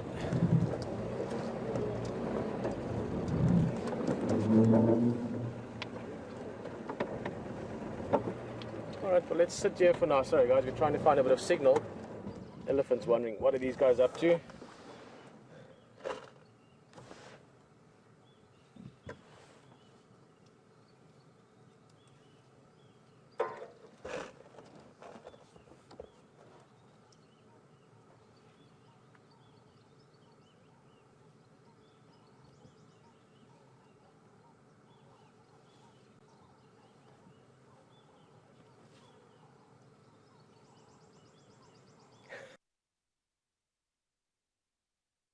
Firstly, a very, very warm welcome to Miss Billings and her class. Jason will get to your question just now. It was wonderful this morning having Miss Billings and some of her teacher colleagues and friends on the drive with us and asking if they could have their class ask questions on the drive. I was really excited about this because we love having school groups on the vehicles. I know that kids love these animals. Personally, my kids love animals. I've taken many kids on game drives. So firstly, big warm welcome to the class, and let us know what grade you're at and what age you guys are at. Jason's asking if I could hear the radio. It's just breaking up a little bit, and guys, we're also moving to try and find signal. We are live in the African bush, so there's a few challenges with it. And then elephants can disappear. Look at that. It's elephant magic, disappearing behind the tree in the termite mound like that. Jason, I'm going to tell you more about why elephants are flapping its things just now. African elephants, the ones we're looking at here, because we are in Africa, have got really big ears, and they flap them for various reasons, mainly to keep cool. And sometimes, oh great, we're going to see this guy. Let me just turn a little bit, and I'll finish that question for you, Jason. Great name, Jason. One of our crew out here is also Jason. And he's a nice guy, I'm sure. There we go. Sorry, we'll just say that again, please.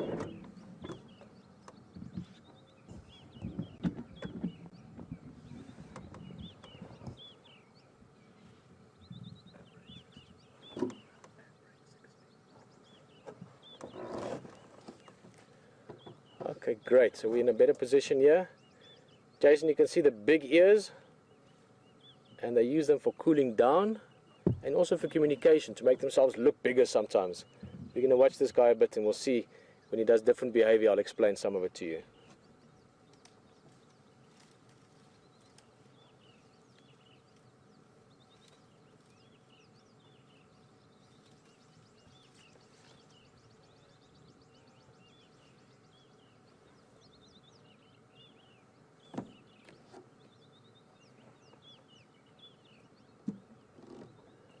Let's just see what they do. This is the younger of the two elephants, and also the one that seems a bit more curious about us.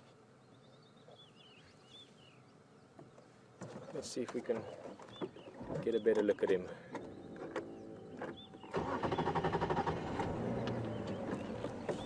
We are in slightly challenging signal range, and when we talk about signal, we talk about the ability to get you to join us here in the bush.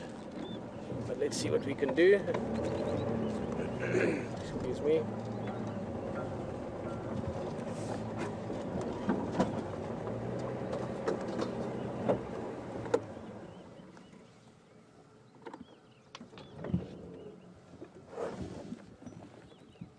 This bull, we were just talking about him, he's you could say a teenager.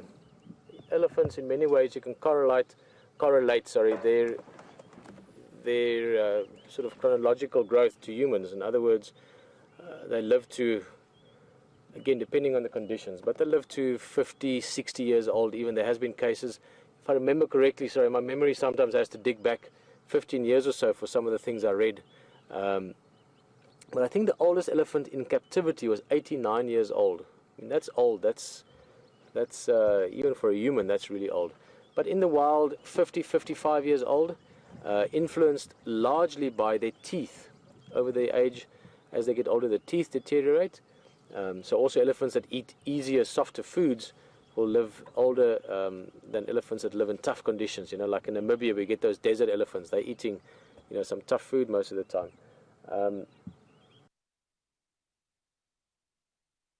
About 16 years old, which means he would only have recently left the herd. Elephants, in their breeding groups, the female units or the female herds, they start pushing the young males out of the herd as young as 12, 13, as old as 17, 18. So this guy probably in the last year or two became independent. It's a gradual process. It's not like they just one morning wake up and say, off you go. They gradually sort of start putting pressure on them, and the bulls get to know other bulls around the area and then merge into a bachelor group like this. But this would be an adolescent, if you want, or a teenager. So just getting into the sort of adult part of his life, and will spend most of his time over the next many years, well, the rest of his life really, in loose association with other bulls. In other words, they do make friends that they hang around with in bachelor groups. You get certain elephants that hang around with certain other elephants, and also with breeding herds, sort of coming and going with herds. Fascinating animals. I mean, keep in mind, guys, elephants are considered the most intelligent land mammal after humans. In many ways considered more intelligent even than chimpanzees or orangutans or gorillas. We just don't understand them very well because they're so different from us, and it's disappeared again.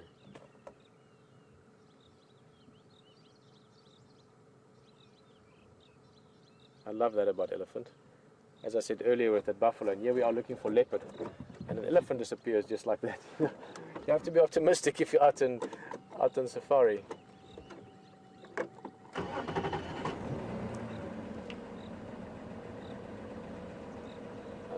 Let's just see, he's coming out a little bit. His ears are open again, Jason. You were asking earlier about the ears. And that movement now is to keep cool. He's just moving wind across his ears. The ears are very thin, about 4 millimeters. Oh,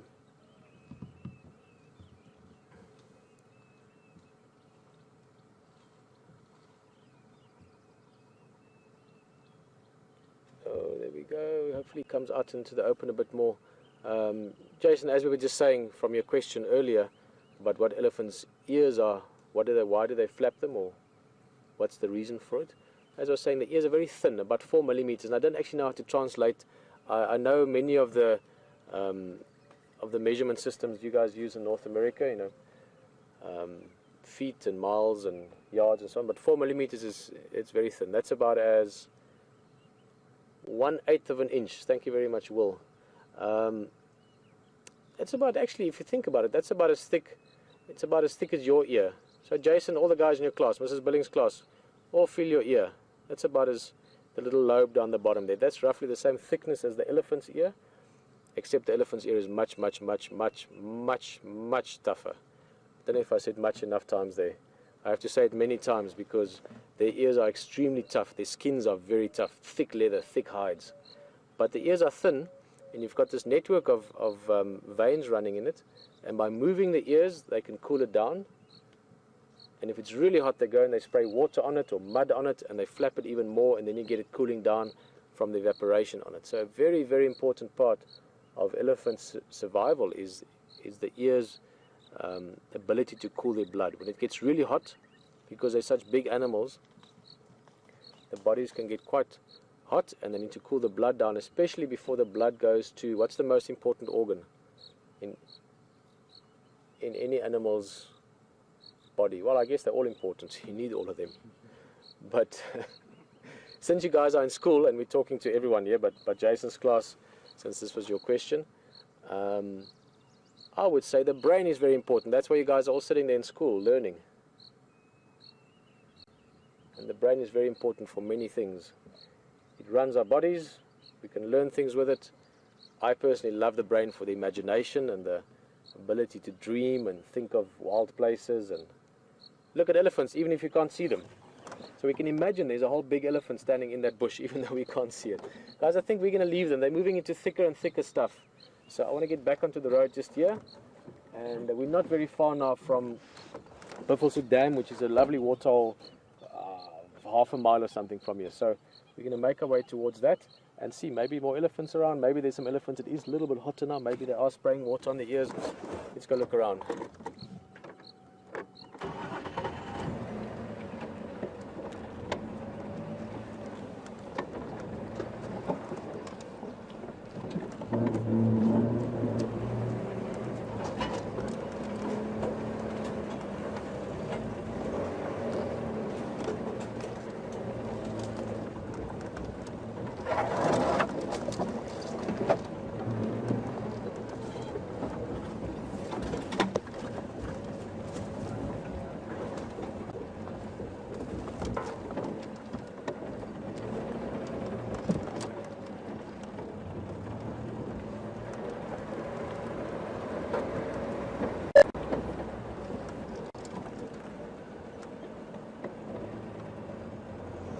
Just checking for tracks all the time. I just need to see one leopard track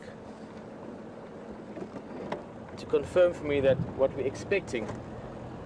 I need some confirmation that Kurula, the female leopard, the queen of Juma, she's been dubbed sometimes. She's in the area. I really hope so. I've got a lot of that imagination and dreaming we were just talking about. You know, a healthy dose of that with a small dose of very possible reality is, I've got a plan in the back of my head that we can hopefully have some magic experiences with her. Say again, Brian? A massive dose of optimism. A massive dose of optimism, yeah, about the size of an elephant. A big elephant as well, not a young bird.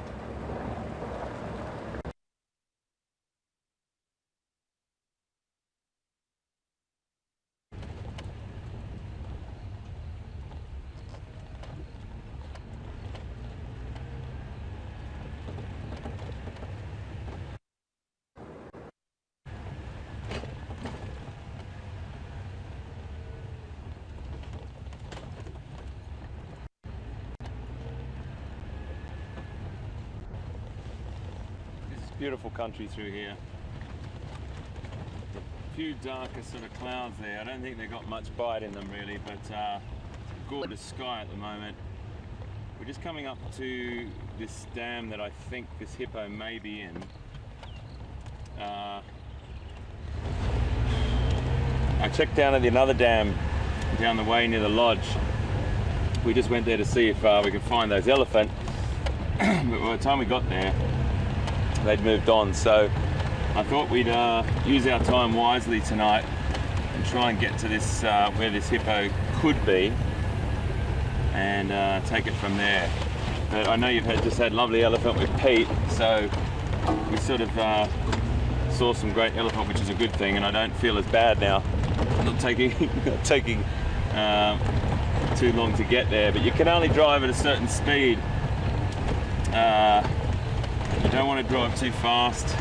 You know, obviously when there's a leopard sighting or a kill or something like that you want to get to, you can drive a little bit faster, but at the same time you got to think of the wildlife, you got to think of your vehicle, you got to think of your guests, you got to think of your cameraman.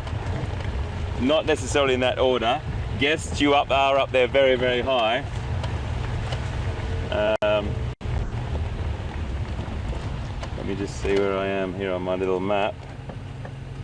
Okay, I'm going to go straight on here. And again, I love that little road through there.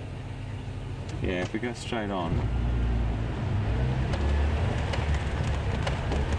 So, lots of things going on the reserves. Still waiting to hear any updates from the guides here if there's anything unusual or anything to report. And definitely we'll catch up on that.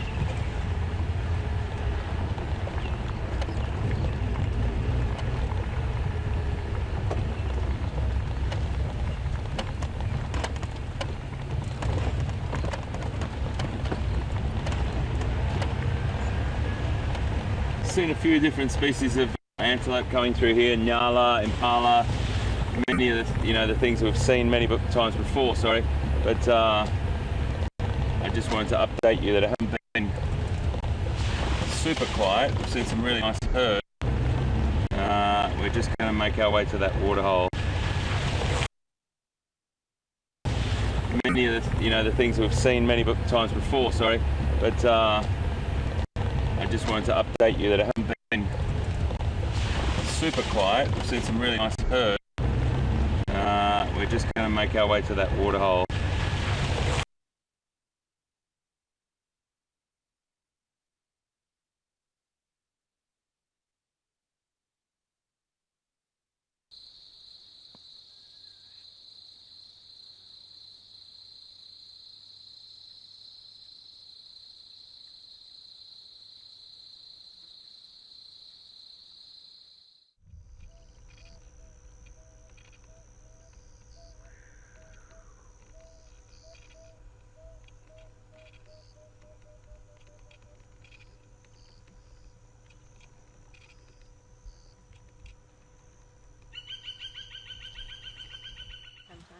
Gone a little bit higher up, we have signal again. You will notice that my driving style is quite different.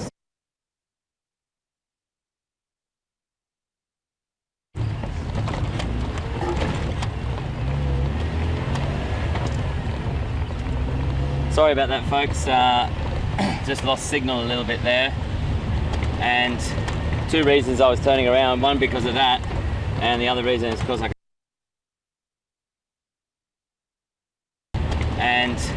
two reasons I was turning around. One because of that, and the other reason is because I could see it.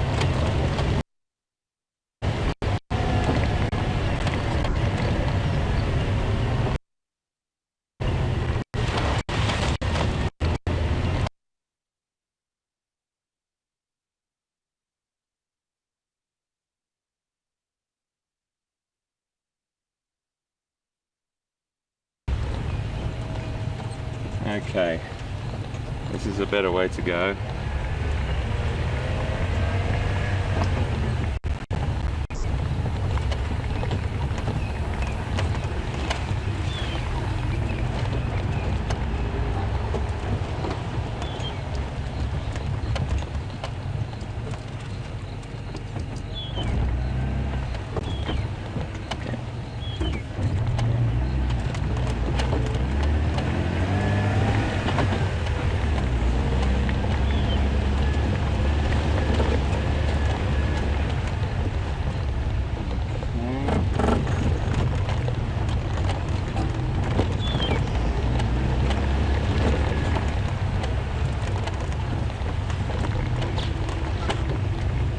All this area here has always a lovely little warthog just here.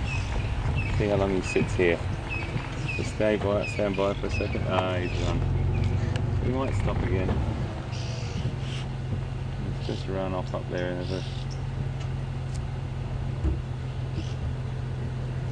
a... Okay folks, we're actually going to cross to Pete because Pete might have something special for you. We'll see you soon.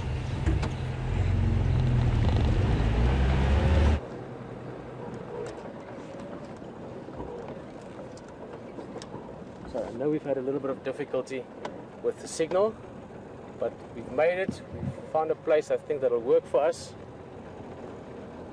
And I'm just going to poke our nose in here because right there and there and there we have some big cats. We like to see big cats. We have some of those.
That shot, the tree is actually on a slant like that. But we're parked on a very big angle here. It's my fault, but it's just I was trying to get in to see the pond.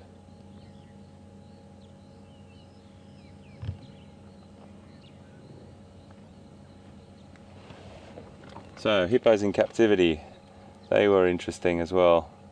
You had to really keep your eyes on them. They're not an animal that you just get complacent with. They're very dangerous in captivity, even more so than they are in the wild.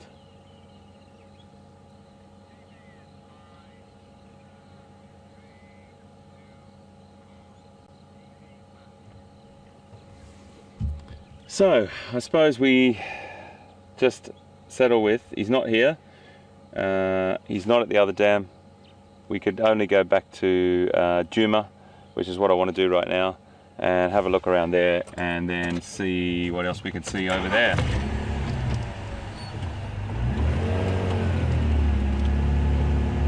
We might come across some elephants on the way back. If those elephants that were at that dam are coming this way, that's fantastic. And also see what else we can see. It's just about 5 to 6 o'clock here in Sabi Sand, South Africa, so we've got about an hour, just over an hour to go. And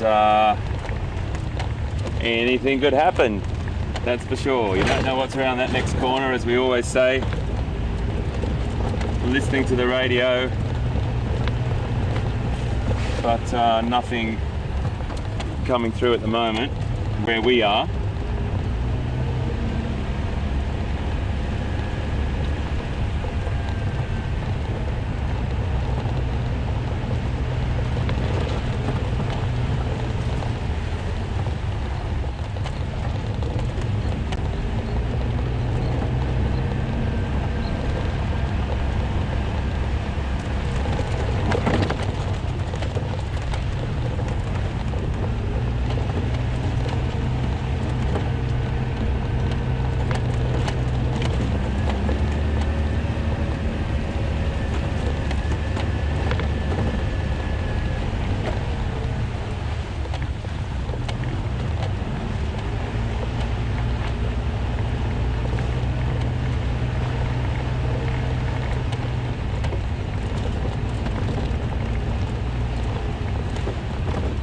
Just checking my little map here, make sure we're using the most efficient way to get there, seeing as our time is only 60 minutes odd.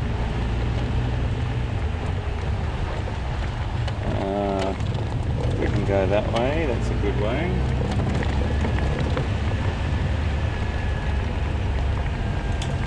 So it's been a little bit quiet this afternoon, but that happens. We've seen loads of nyala and impala and wildebeest. Just going to head back towards that hyena den and see if we can pick up a little look at them.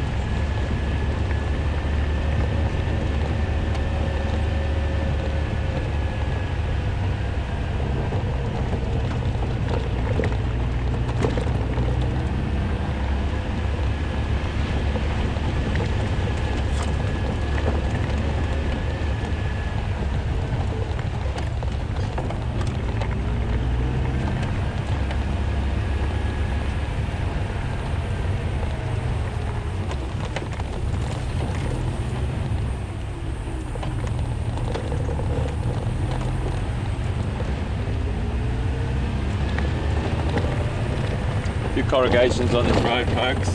Apologies for the camera bounce. Really stumping me, that hippo. I thought he would have been there, and I thought he would have stayed put. One would think that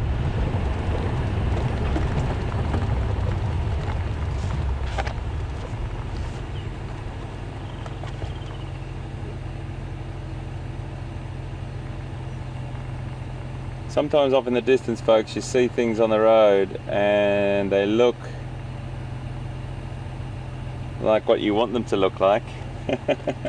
Off on about 2 or 3 humps right off in the distance there is an animal walking across the road, and I think VM saw it and I saw it, and it looks like It looked like a predator, but when you look through the binoculars, yeah, it was an impala. That happens. That happens. With the naked eye, off in the distance, it's just a figure on an open space, so you always check it, and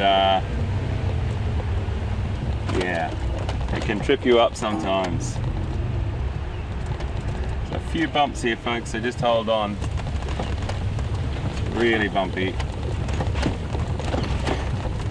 You right, mate? Yeah. Just had a beautiful bird land over across in front of us there. I'm just going to try and stop. You've seen it before, but again, a beautiful sighting always when he's running off a little bit, so we might not get him. He's a black-bellied bustard. Used to be called black-bellied korhaan. He's running off in the distance there. Yeah. Maybe if you might be able to get him via just a... No. Just see if he runs through, coming out of the left of this vegetation, this gap just here. There he is, through there. Beautiful bird.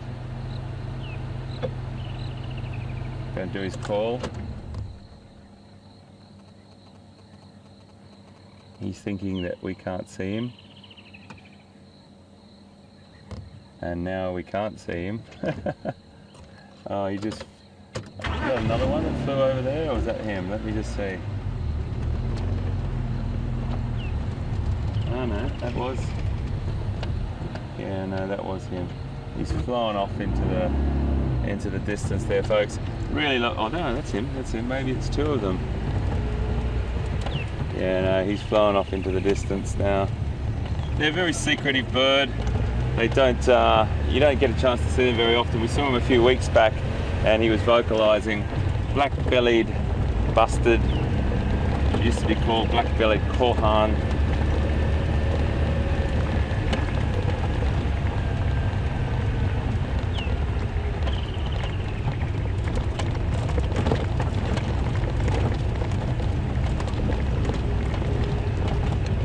It's been very quiet on the leopard front for the last few days here. So we're hoping that we can pick up on some of that in the coming days, because we're all a little bit desperate. Okay guys, we're going to cross over to Pete while I head down towards this hyena den, and we'll see you soon.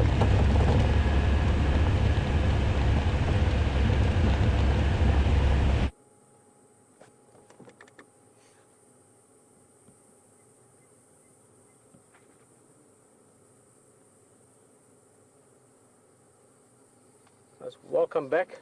A few technical challenges there, but like all challenges, we will succumb. We'll overcome them. We're just sitting in a bit of open spot waiting for these lions to move out. You can see it through the thick bush there. They've started moving now. This is a very exciting time of the day or the night if you want for lions. They typically get active. They might be on the hunt. And oh, there's one just up the tree there, but I don't want to move for now. Let's just sit tight and see what happens. A couple of them are coming out. There's one lioness further out coming out. She's one of the big lionesses. Beautiful female. Just going to inch forward.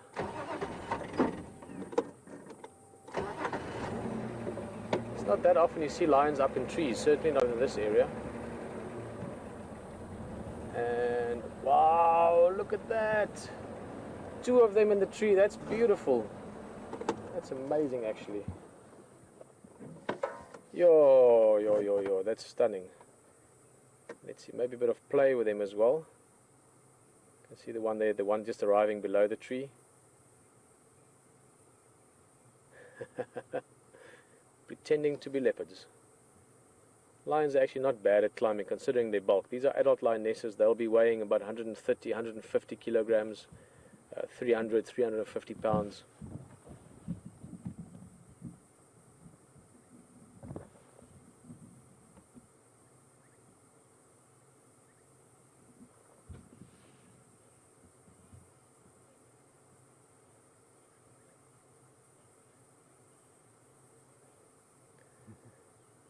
Well, I love that. Another question from Miss Billings' class, guys. Look at how beautiful this is. This lioness at the bottom. It's almost like she's asking the ones at the top, what are you doing up there? Marty from Miss Billings' class. Ooh, this one might jump up as well. Just look at how beautiful they are when they move. They're just so gorgeous. Marty was asking, can lions climb trees? And Marty, I don't have to answer that, I guess, since they are up in a tree. But to be fair, they're not great tree climbers. They're not like leopards that can really climb up, vertical tree trunks. Lions like this kind of tree. This one was pushed over by an elephant, looking at the structure of the tree probably about 2 years ago. And obviously it's a bit like a sort of a ramp for them to climb up. So more just to play around and to have a bit of fun. But they're not bad. I've seen a lioness climb up a tree, a vertical tree trunk, about 3 meters straight up. That's about 10 feet. She actually climbed up there to steal food from a leopard. Oh, she's going to stalk the other lioness. Watch this, watch this. She's going to... Watch. Wow! This is a younger lioness, which is why she's still a bit more playful. Guys, we've got the whole pride coming out now, so difficult to decide where to look. These are 2 lionesses, and this is the typical beginning of the evening, heading out on the prowl. They are heading into our area, which is great news, and they will possibly be on the hunt as well. So we're going to follow them as far as possible. Here's the rest coming out as well. One still up in the tree.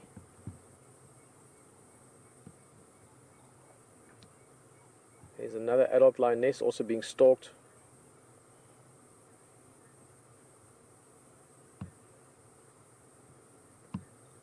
Just beautiful to see them getting active, to see them start moving. So we've had 2 lionesses pass already. Here's another 2. These are 2 of the more mature lionesses. You can see their faces are a little bit more grown, if you want, or more mature. The facial structure just gets a little bit stronger, a bit squarer. Oh, Brian, look in the tree quickly, sorry. Whoa! No, it was a bit quick. The one was jumping out on top of another one. They're coming through, so we've got 1, 2, 3, 4 of these lionesses. Look at that one in the back. I mean, all business. These 2 are still playing a little bit. Again, young adults if you want. So I think they're about the same age as the young male, about 2 years old. You can see still quite prominent spots on the stomach and the legs. Oh, gorgeous.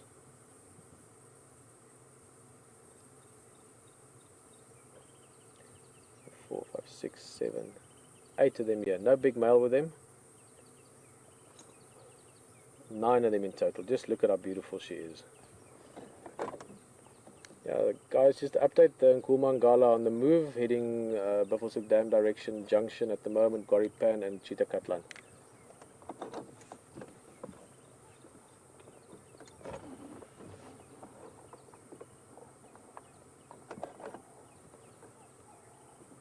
Oh, they're still far away. I'll stick with them, so I'll keep you updated if they are heading that way. At the moment, they're still on Chitakatlan.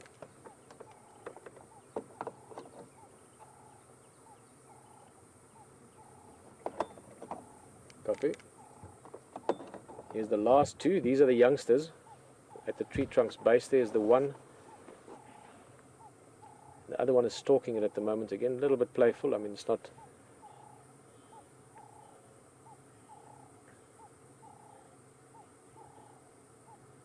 Well, right behind the tree trunk at the moment. These are the last 2 of the group. We've just counted them, 9 of them going past. Well, 7 are going past, these 2 still following.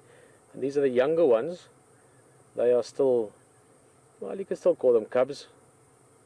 A little bit older now than cubs. They're sort of juveniles. You can see those spots on the belly and the legs. That's something that, I mean, I have even seen mature lionesses still with those spots, but typically up to about 2-3 years old you see those spots on the legs. Obviously when they're very small, they've got lots of spots over them to camouflage them better. And as tends to be the case with youngsters, a bit more playful. I think Marty and Jason and all of the rest of Miss Billings' class would agree with that. There's the serious business of starting the evening and hunting, which the adults are up to, and these 2 young ones are just having a little bit of fun. A lot of their play is very practical in the sense that it's doing it with the foot, jumping on each other, all ways of practicing and exercising coordination and muscle strength for when they have to join the hunt. These two are still too young to hunt. They will follow the pride. They're old enough for that now, but not old enough to partake in hunts, especially this pride, the Nkuhuma pride. Fantastic pride, but they do specialize to an extent in hunting buffalo. Now we saw a few buffalo on drive earlier today, and buffalo are not to be trifled with or taken lightly. They're big, strong, and very tough animals.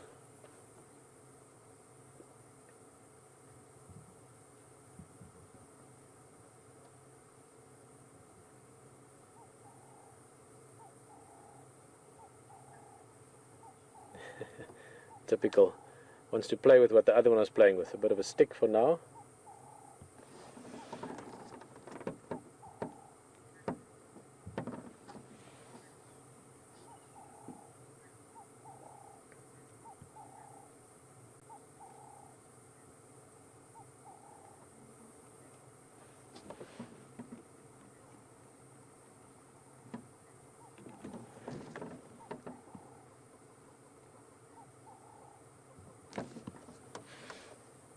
Oh, how special is this?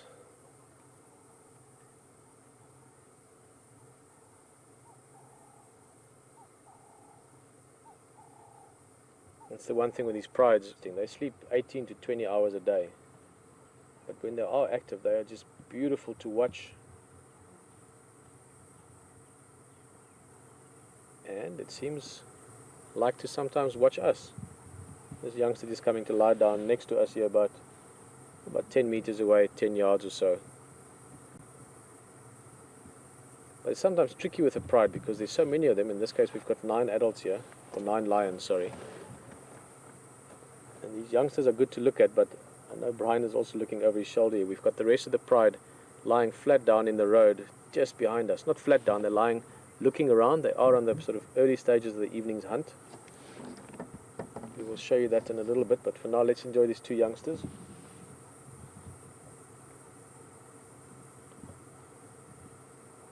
This is always a treat.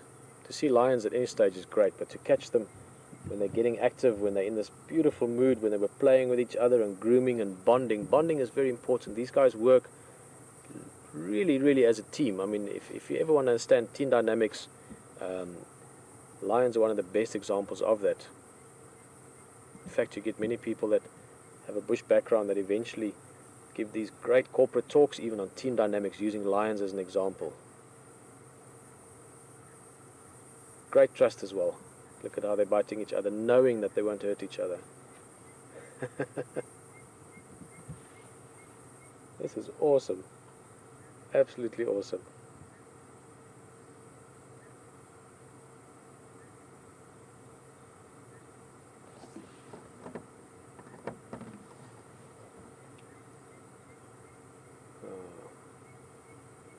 Giving us a little peek as well.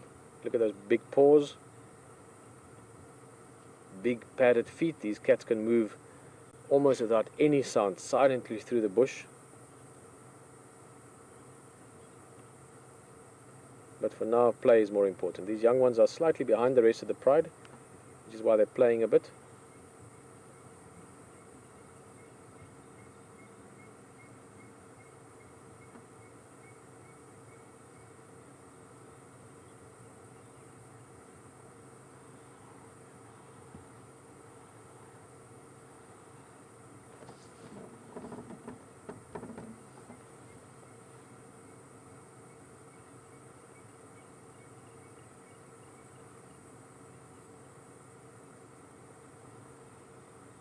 The tail tip.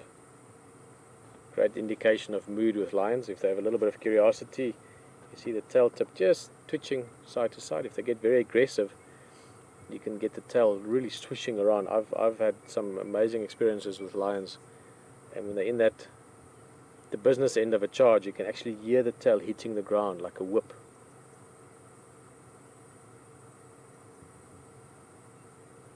But these guys, absolutely relaxed. What's she doing? Looking at that piece of elephant dung there next to her.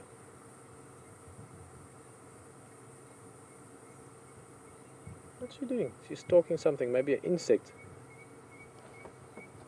Oh no, she's stalking her sister. Are we gonna see that, Brian, or should I turn? No, I'm gonna get. Let me turn quickly.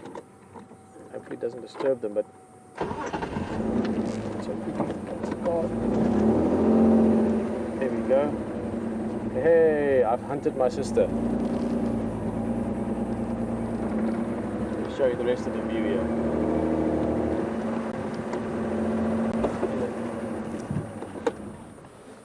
As I said, difficult to decide where to look. These two young ones are beautiful. Two lionesses, well, one lioness and the young male just to the left of them. The rest of them down the road here, all spread out, sort of in loose formation to start the evening.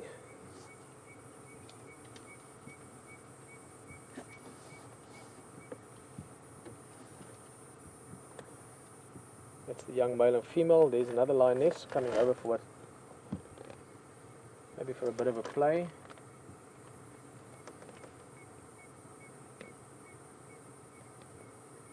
Oh, she's coming over to the youngsters. Nice. Maybe a bit of education there. Let's practice a bit of hunting maneuvers.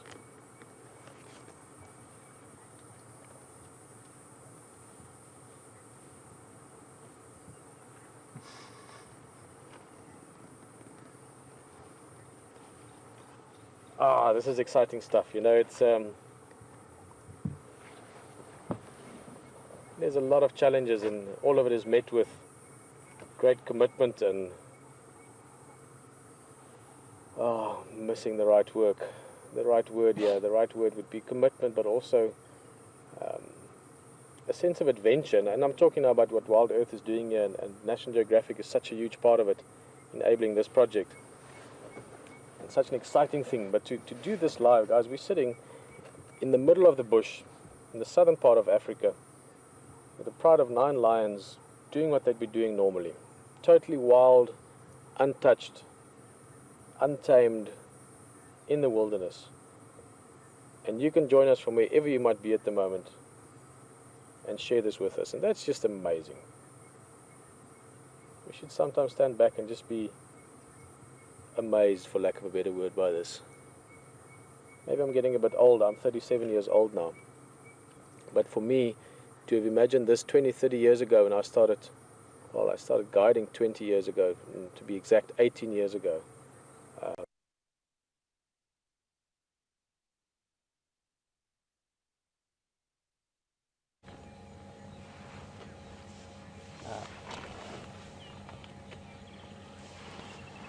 Well, folks, we just came back to our little den here, and look who we have here. Fantastic. This little pup that we saw a while back, we saw, I can't remember how long ago it was, even about probably 4 weeks ago, and a female. They're both just lying down there relaxing. It's obviously a lovely den they've moved into. I think we did talk about den moving a while back, and that was that sometimes the dens that they inhabit, which is normally an old aardvark or warthog den burrow, they end up just renovating that and making it big enough for themselves to get in. But sometimes they get infested with parasites, and it all becomes a bit too much, and they will carry on and find another location. Isn't he just fantastic? Very, very cool.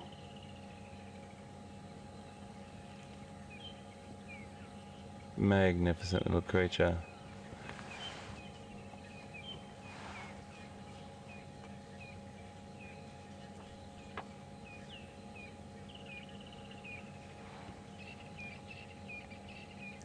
So I'm not sure how pregnant she is, but it would be so fantastic if she has her young while we're here. Oh, he's just fantastic, isn't he? Checking us right out. Little investigation. I'm going to come a little bit closer.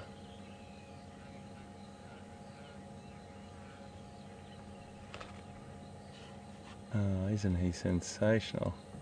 He's moving closer to us.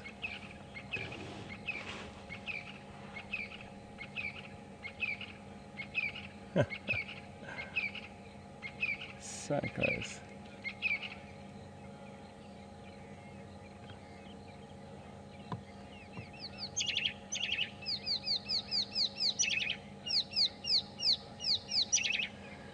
So Pete's still with the lions, but we just thought we'd give you a little look at our friends over here, and we just turned up to the termite mound that we came into yesterday. This little guy has just come up so close to the vehicle that I don't think VM can actually get a picture of him. He's just beautiful. He stands about a foot tall at the moment, maybe a little bit taller. Now he's gone out of shot, he's that close to the vehicle. Hello my friend. He's fantastic. I'm just going to get my camera quickly and take a photograph for you to show you how close he is. He's just at the beginning of that truck vehicle there.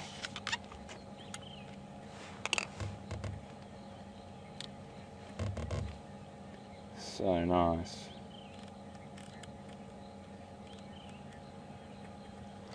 Oh, he's just gone back now, but that's okay. Little guy. He just came and had a complete investigation of us.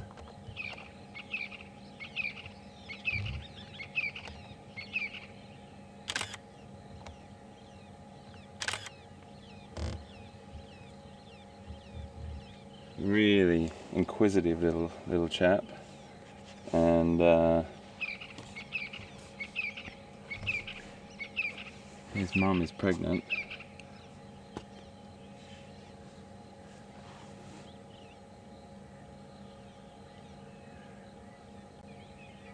So the females mature, I think, around about 3 years. It's a bit later for the males, but about 3 years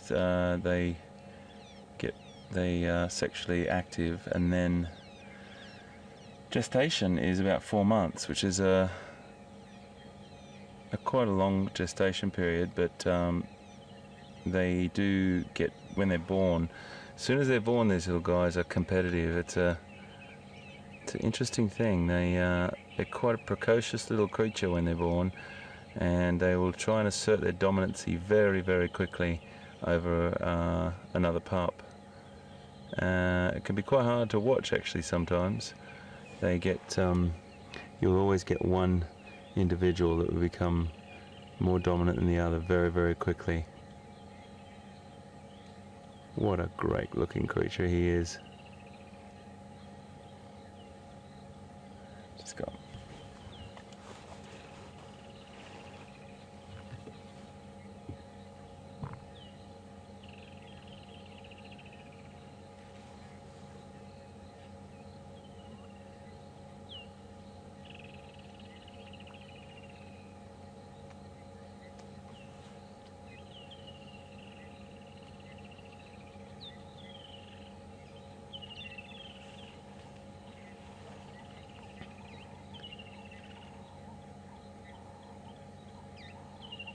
And they wean their pups at about a year old.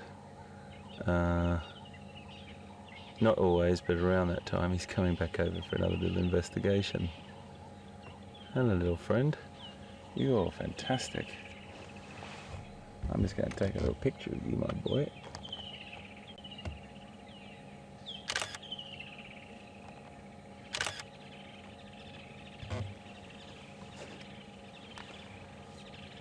What a super creature. So all those stories that you've heard, folks, and all those misconceptions that you've got, he's coming right down beside me now. He's actually, oh, isn't he just super? Hello, mate. Hi. Hey, my boy.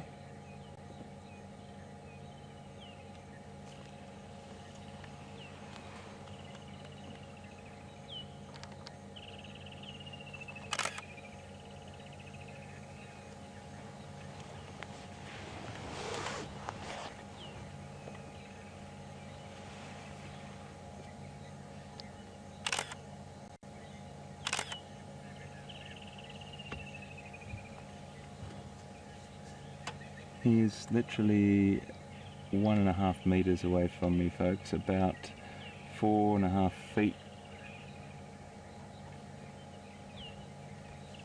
He's beautiful, he's really inquisitive, and that's how comfortable he is with us.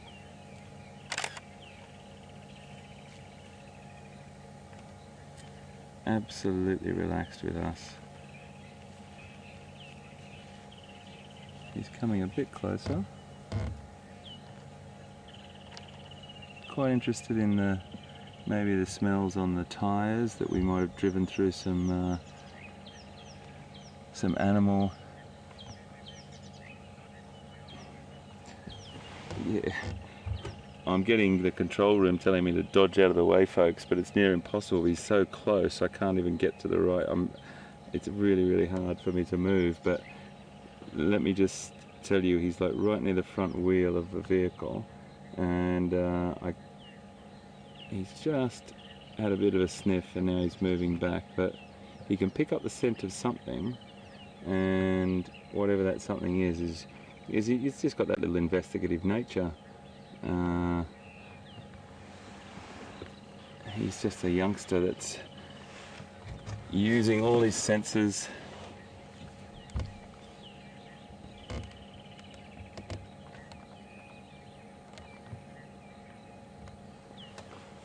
What a great little guy.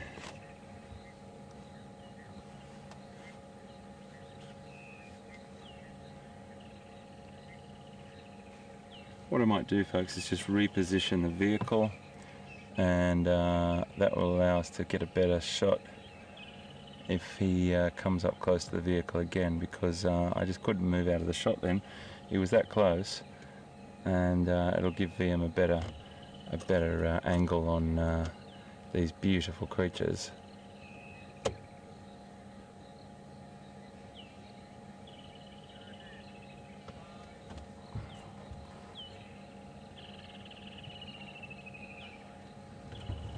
Okay, so just make sure you... It's okay, buddy. It's alright. That's how relaxed they are, folks. They're really relaxed with us, so we're just going to... He's got himself a little stick to chew there. I'm just going to reverse back here a little bit. Put VM on the side.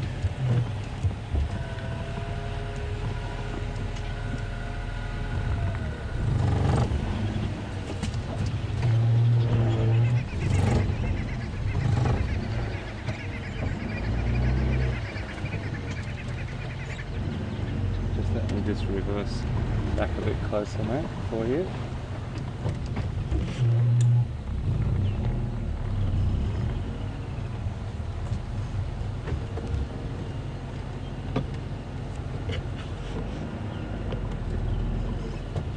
How's that?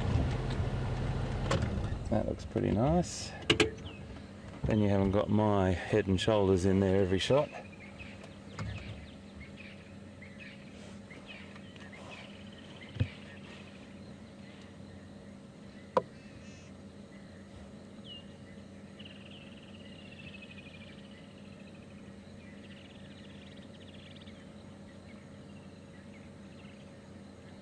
So some studies have been done on hyena, and when the birth occurs, they find that the siblings of the same sex actually start battling each other for dominancy that early. It's quite extraordinary to think that dominancy is that ingrained in their system.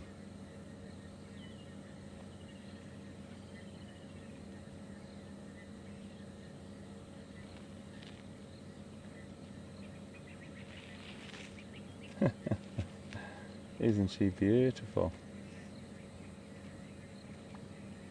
She's very heavily pregnant. I think we're going to have a birth of some cubs here, folks, at some point in the near future.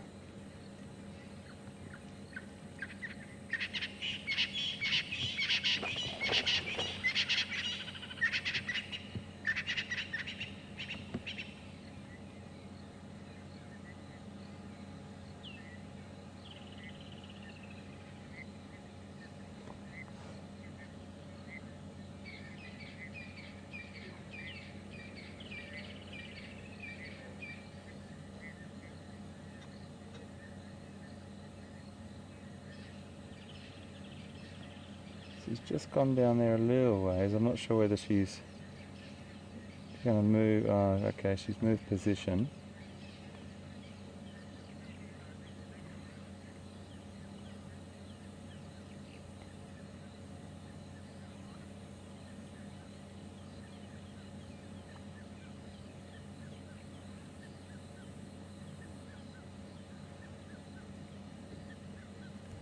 Just going to move up a little bit so VM can get a better shot behind that vegetation.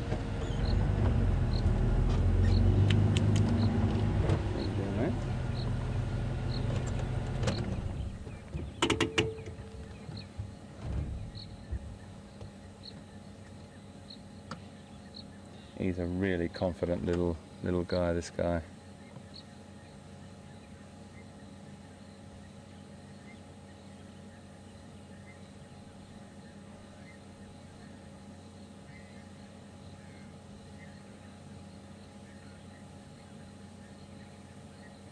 So she's just moved away from the termite mound down onto another area.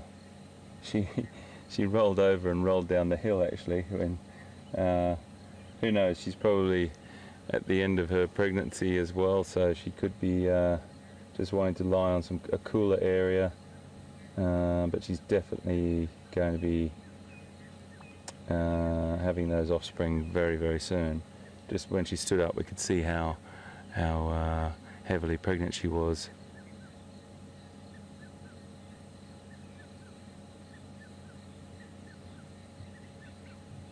But her youngster is still kicking around there.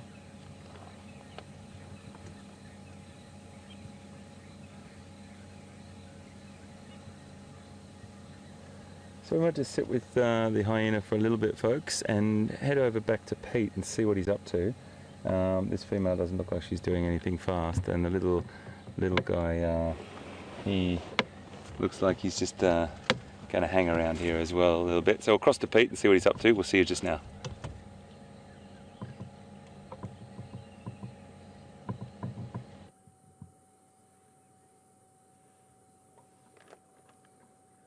Welcome back.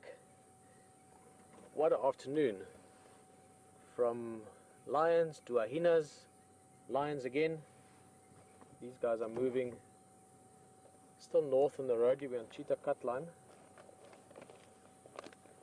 And it's been brilliant. They've moved probably about 200-300 yards from where we found them originally. These two young ones at the back are playing along as they've been doing earlier on, and the adults are moving along, stopping, moving, stopping, moving. They're not on a hunt at the moment, but they are hunting. What I mean with that is they're moving along slowly, stopping every so often to listen, to smell, to look, to see if there's any opportunity maybe ahead of them. And to do so at a sort of a leisurely pace is much more worth their while. It saves energy, but also it means that they're not likely to give themselves away. So stopping a lot, listening a lot, all in hopefully the process of creating opportunity for themselves to go onto or into a hunt.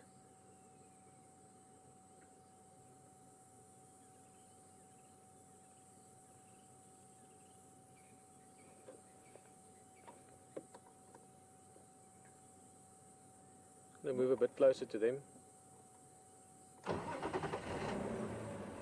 Stunning view, beautiful little road just weaving through the trees here.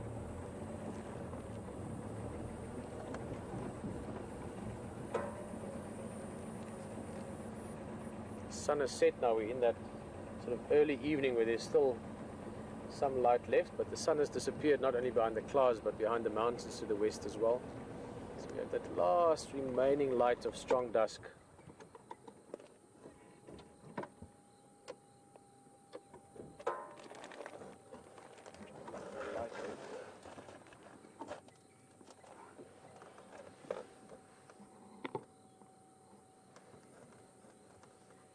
Love those black marks behind the ears, very visual cues. We could see them earlier when they walked down the road away from us.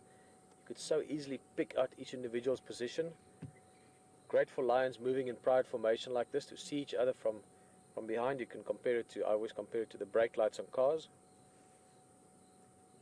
So you can see them, but also if one lioness suddenly stops and the ears are pointing a certain direction, they can get visual cues from what is she looking at. Is she stopping to listen? Is she listening to the side or forwards and so on? So there's a lot of important communication. There's another little stalk from the youngster. Wait. Lots of this practicing. They continuously just sticking behind the herd a good 50 to 100 yards. And there they can play a bit because the herd, sorry, the pride. So I'm just really excited to see this.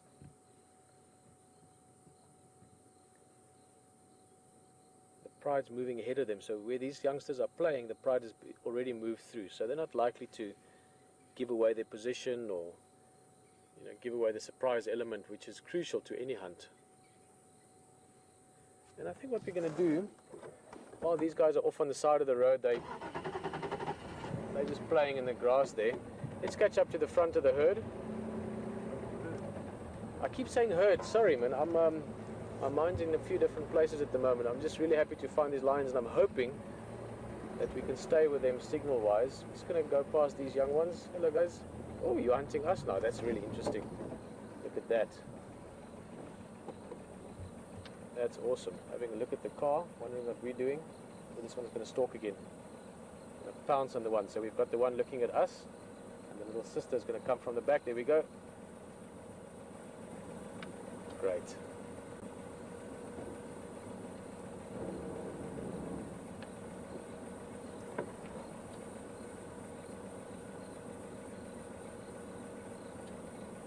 Difficult to decide where to look. Let's go look at the adults quickly. I want to see what their mood is.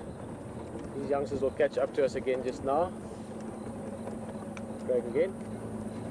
Oh, look at this, look at this. Chasing us. Yes, they're coming up ahead of you now.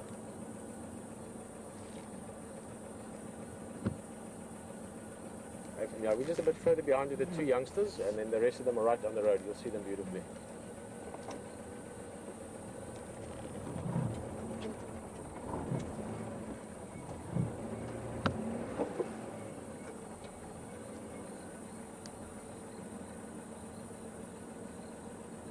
Important to realize that for these cats, like most of the wildlife in this area, vehicles are part of their daily routine. They see us the same as they see elephants and trees, and just natural part of the environment. They know that we're not threatening.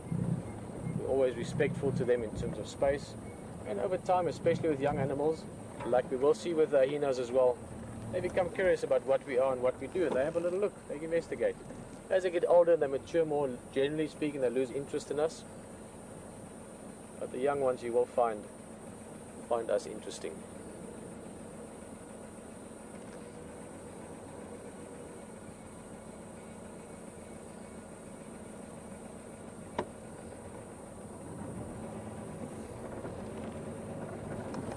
Sorry, bumpy road. I'm going to get back on the track to give us a slightly smoother ride.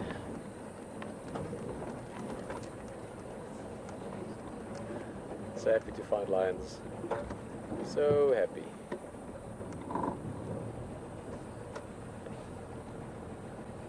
Oh, the one in the front, look there, it's hiding behind the... Wait. Oh, beautiful.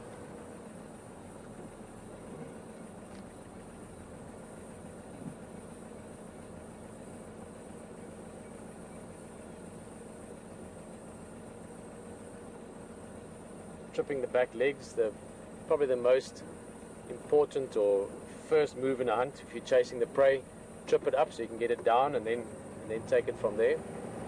I was just going to... The thing I always enjoyed on drives is if you have another vehicle and you can use each other's lights, you can get beautiful views of these cats.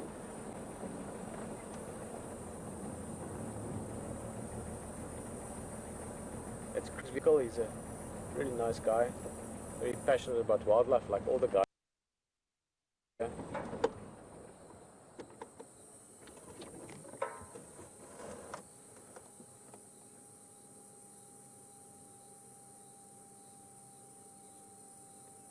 This is the young male. For the moment he's still tolerated. In fact, I saw Matimba with him, the big dominant males of the area, and they were very tolerant with him. So he's probably got another few months to be with the pride. But inevitably he will be pushed out by the dominant males and he will become a nomad.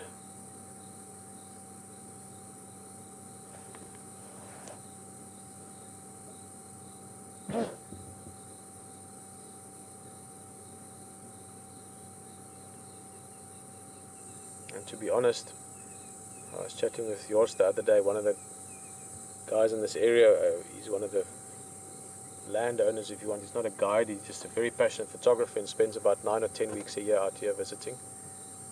And we're saying it's a bit sad, this male. Typically male lions need brothers or cousins of similar ages to form coalitions. I'm just going to go closer again. And in this guy's case, he's alone, so he's got possibly a very, very tough time ahead of him once he leaves the pride. It's not possible that he links up with other males. It's impossible that he links up with other males. But that's something we'll talk about another time again. For now, he's part of the pride. He's big enough to help them hunt as well. And who knows, maybe there's a special story in store for him. Just going to have to switch off some of my lights just for the benefit of the other vehicle.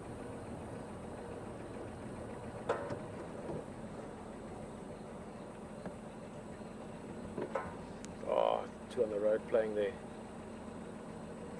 This is sort of that time of night when it's not day or night, it's sort of in between.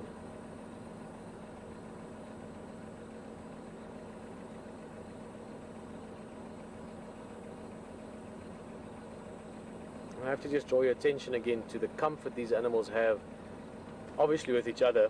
They are very, very closely knit units, these prides.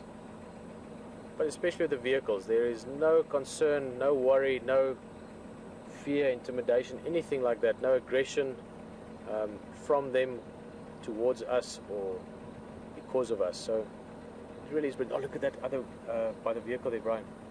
That young male is walking right up to the vehicle. Stopping to have a look at them there, but curious.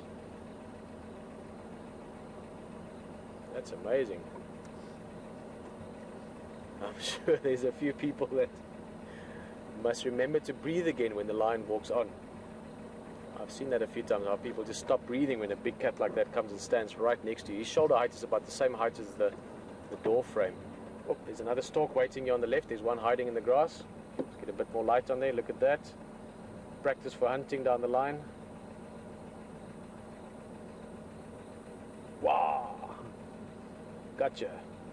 They've done this already 10 or 15 times, just this first part of the time we've spent with them. Constantly practicing. There's the tripping behavior again. Always practicing.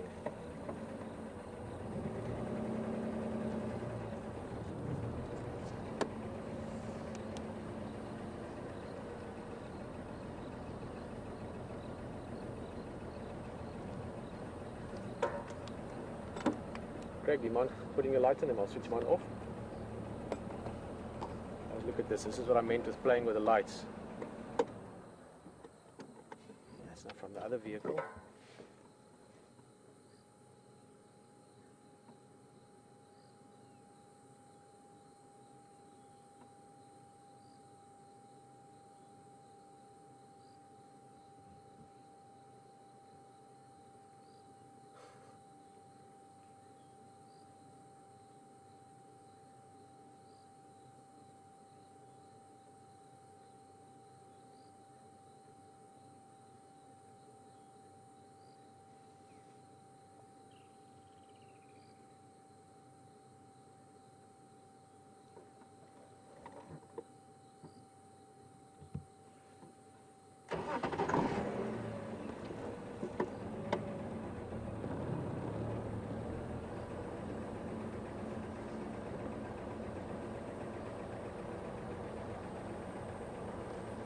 Awesome.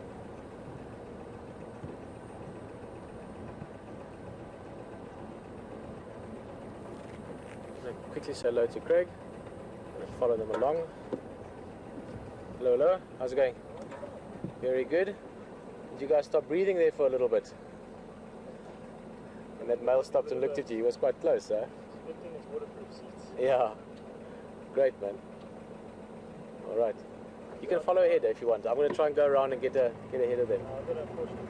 Is it? Okay, cool. All right, well, we're going to stick with him. We'll let you know if anything happens. Nice haircut. All right. Cheers, guys. Have a lovely time. Bye-bye. A big smile on the back of that vehicle. You can see a few of those people took a few deep breaths, I think, when that lion stopped next to them. You must realize that even in these big 4x4s that we're driving, and these big lions, big males stop next to them, they lift their heads up to look at you. Their heads are high as of the car, and again, it's 100%. They have very experienced guides that know their wildlife. Oh, look at that! Look at that! But nonetheless, when you've got a 450-pound cat looking at you, it is quite easy to start feeling like a mouse.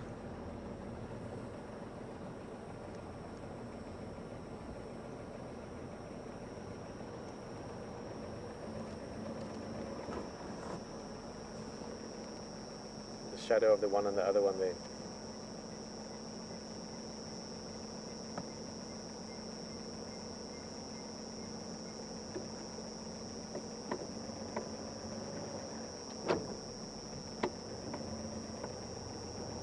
The rest of the pride stopped for now, a little bit further up ahead, so maybe these youngsters will actually catch up with him. We'll see what they do.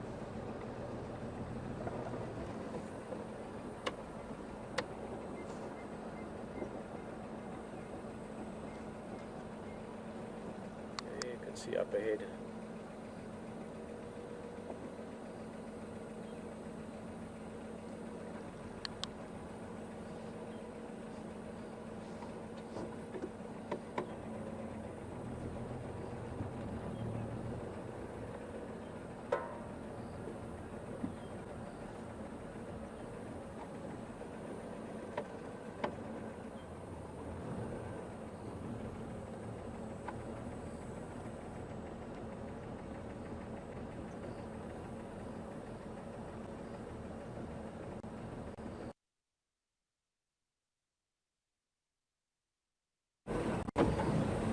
Actually having a look now, just getting to know this pride. I mean, this is only the second, third time really that we're seeing them, and certainly the first time we get to follow them like this.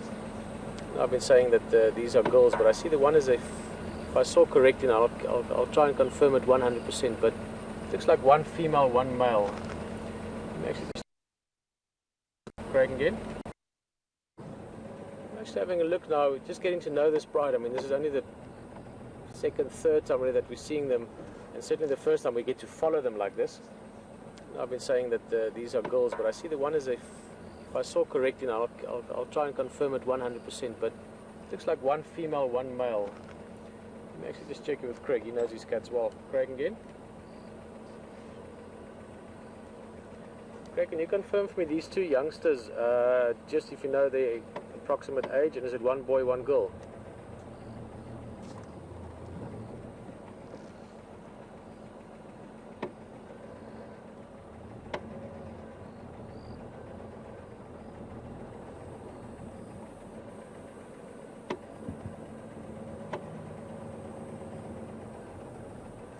Copy, copy. Ja, Nduna. Aye. Mbiri mafazi. Sure, two mafazi. Como Nduna Madod.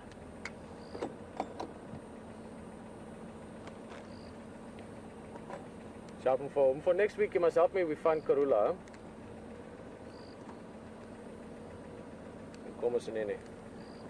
Great, guys. Craig wasn't 100% sure, but I was calling him there Nduna or Nduna Madoda, which means loosely translated, you know, big chief or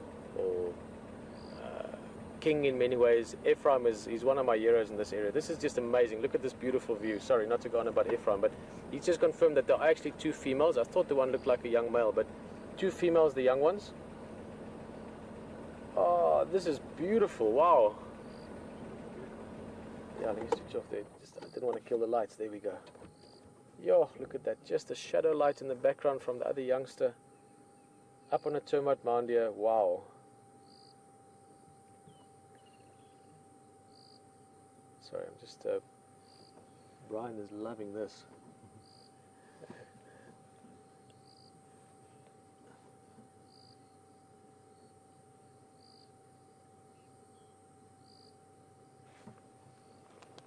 This is amazing lighting to see them like this.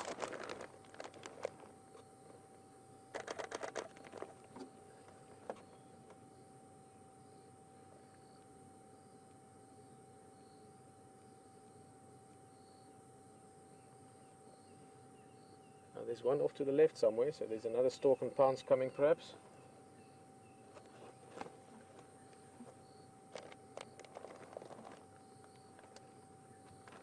Out of the shadows there.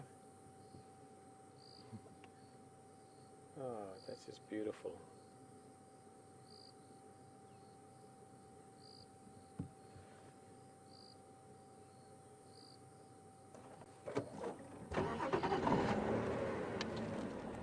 Right, well let's catch up to them. They're heading up to our northern boundary. We're very lucky that we caught them up in the corner of where we can go. We'll see how long we can stay with them. To get back to Ephraim quickly, he's a great guy and I would love to introduce him to you guys sometimes. I consider him a very close friend. I must ask him again how long this area, but 20, 30 years perhaps. He knows this area literally like the back of his hand. He's a by far or a far above average tracker, very, very good tracker, and understands animals really well. But he just confirmed for me that it's 2 females, these young ones. And it's always interesting in these areas, even if you get guides that are working here day to day, sometimes they're not 100. Also, they see pride. These guys see about 4 or 5 different prides of lion, many different leopards. But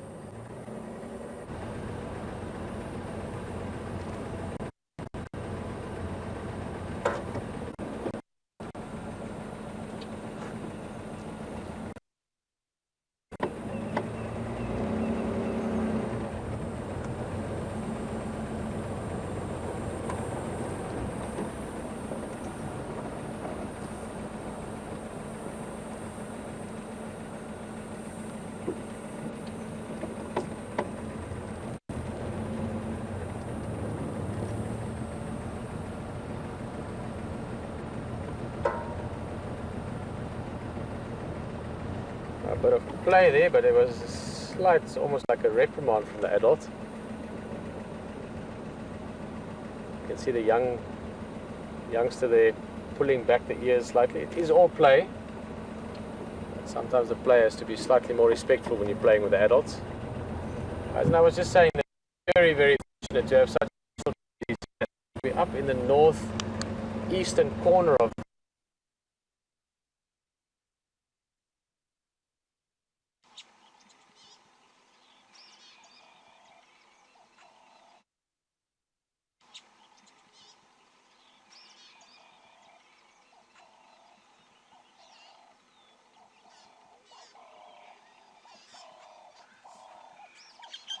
time with them, especially these 2 youngsters, the 2 young girls at the back, watching them play and stalk and practice their techniques for later on, but actually just watching them be young animals and having fun.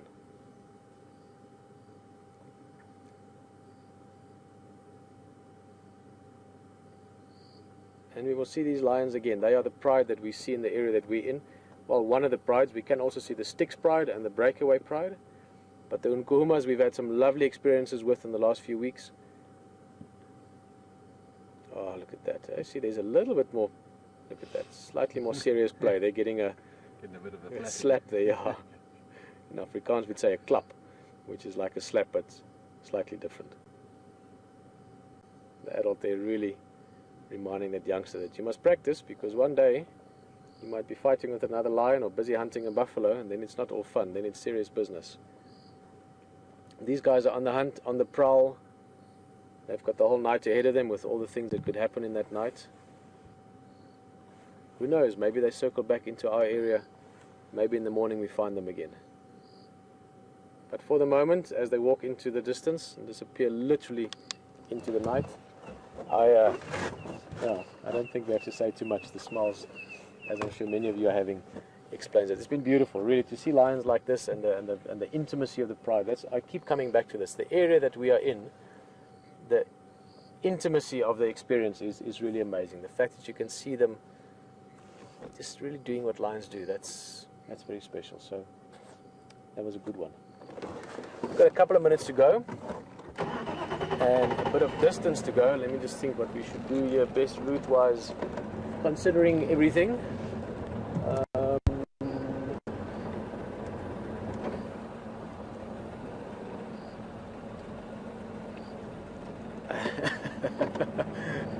I know Will is thinking with me which route to take. Let's go a little bit back on this route. Also, let's see what's maybe behind the lions. You never know. Sometimes hyenas do follow them a bit because there's a possibility if the lions hunt, the hyenas can score on it. So we're going to drive along a little bit. A couple of things that I want to mention to you. We are going to have a campfire chat tonight. Again, like the last few weeks, it is a rehearsal. We're getting ready for what is now around the corner for Big Cat Week, which is very exciting for us. And a huge exciting project to be part of that fabulous yellow rectangle. National Geographic is something I've always dreamt about being part of, so huge opportunity for all of us. But we can have a so guys practicing, and we just say come along, enjoy the experience with us, and that's where we're making our way. HT and them are just getting ready. They'll be ready in a few minutes. So since we have about 4 or 5 minutes to go, I'm going to tell you a little story about what happened in this area tonight. Further afield, this is on the radio. Keep in mind the radios are very basic.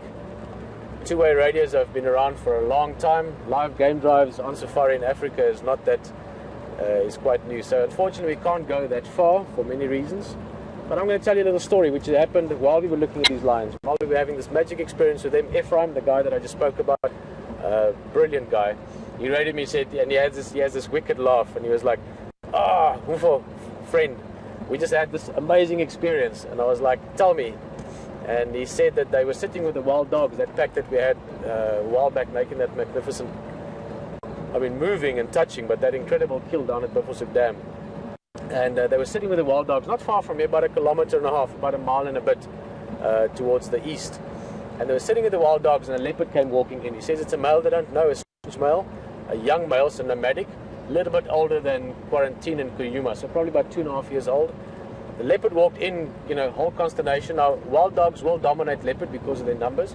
They chased the leopard up into a tree. Somehow, the leopard managed to fall out of the tree. I presume it wasn't such a big tree. And the leopard fell in almost amongst these wild dogs. It was chaos, as you can imagine, dogs and leopards and everything flying around. And the leopard managed to get back up in the tree again. So all ended well, no serious injury. Maybe a little bit of, maybe a slightly hurt ego. But so these are the stories that happen around us all the time. There's a pride of lions just there. We just left them walking off into the night.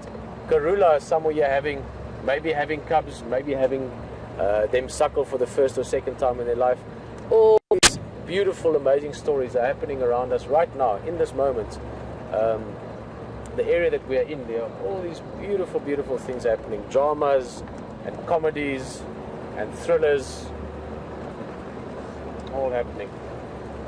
And what we want to do, what we are doing, is to bring you into this world and show you some of it, and bring people that enjoy wildlife and that think and dream about experiencing Africa with us. So, as always, this is something that I am really proud and happy and I forgot the word there now, privileged to be part of. So I hope you had a nice time with the lions. Stay with us a bit tonight because we are going to be sitting around the fire. Fire is a very special thing for many of us, and certainly for many of the old cultures in the world.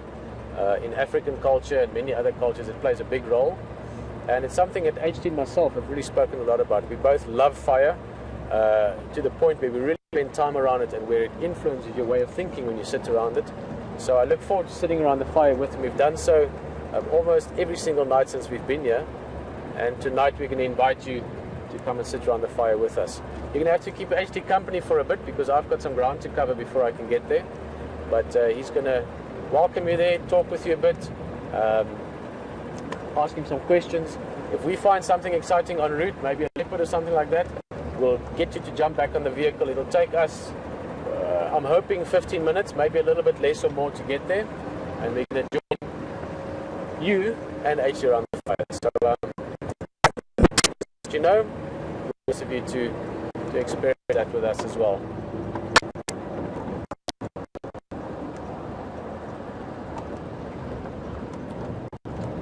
Oh, what an afternoon. Gotta love it. Sunrise in every corner. Enjoy it. Have a little chat with HT, and I will see you guys there very shortly.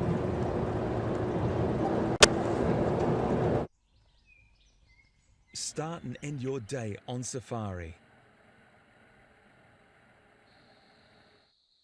Every day, twice a day through January 31st, join a real African safari live online. Come face to face with lions,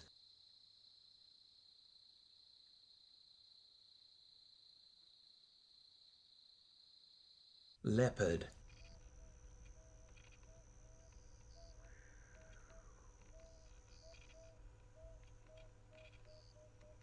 cheetah,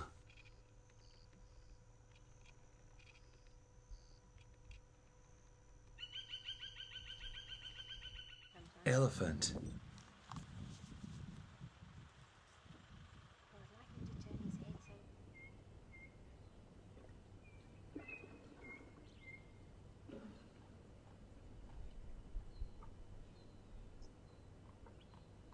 giraffe,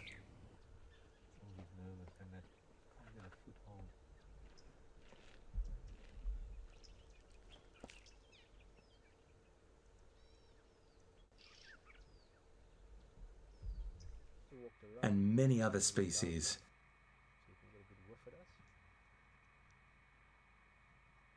But no. If I zoom the droplets, yeah, no idea. Your knowledgeable safari guides and hosts will make sure you don't miss a single detail. The big-shaded animals are brilliant to observe because look at that, you can get beautiful views like this.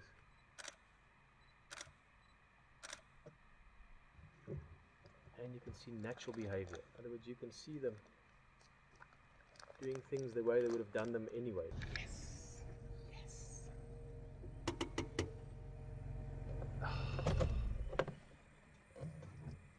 My goodness. How lucky are we, guys? You made the right call. Oh, he's going to walk right past us. Ask us questions live online during the safari on Twitter and email.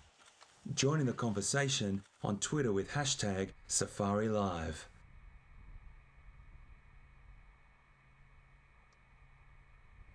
And he just made his way down to here, actually he'll lie flat again. He might stay here for a bit longer now. Wow.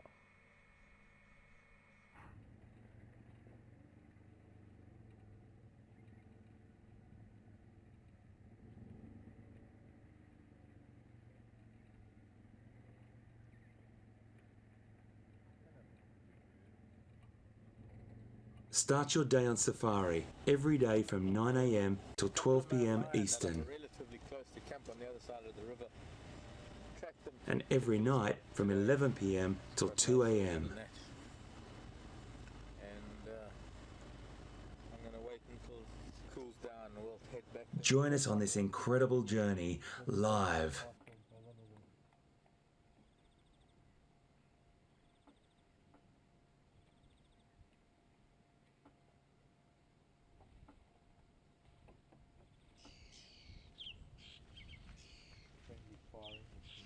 All the bull and the little ones.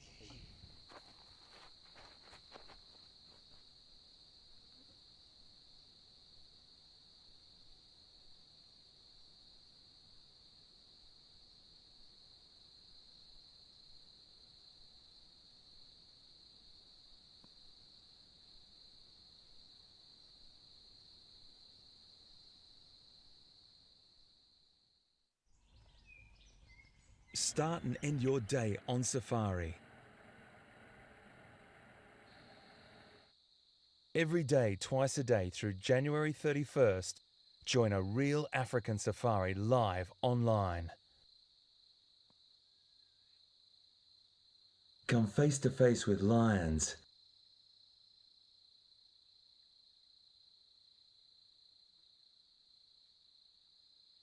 leopard,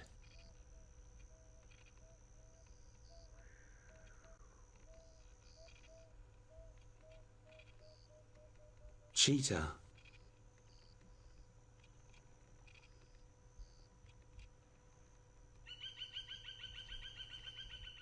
elephant,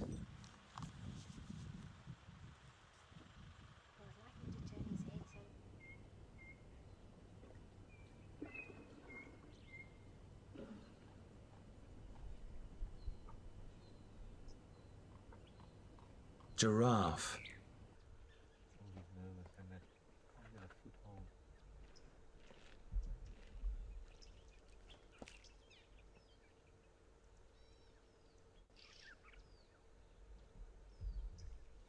and many other species.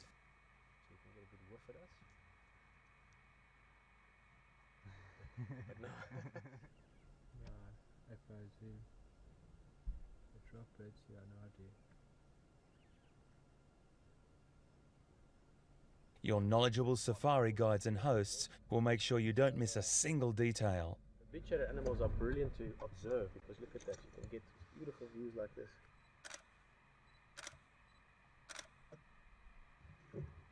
And you can see natural behavior. In other words, you can see them doing things the way they would have done them anyway.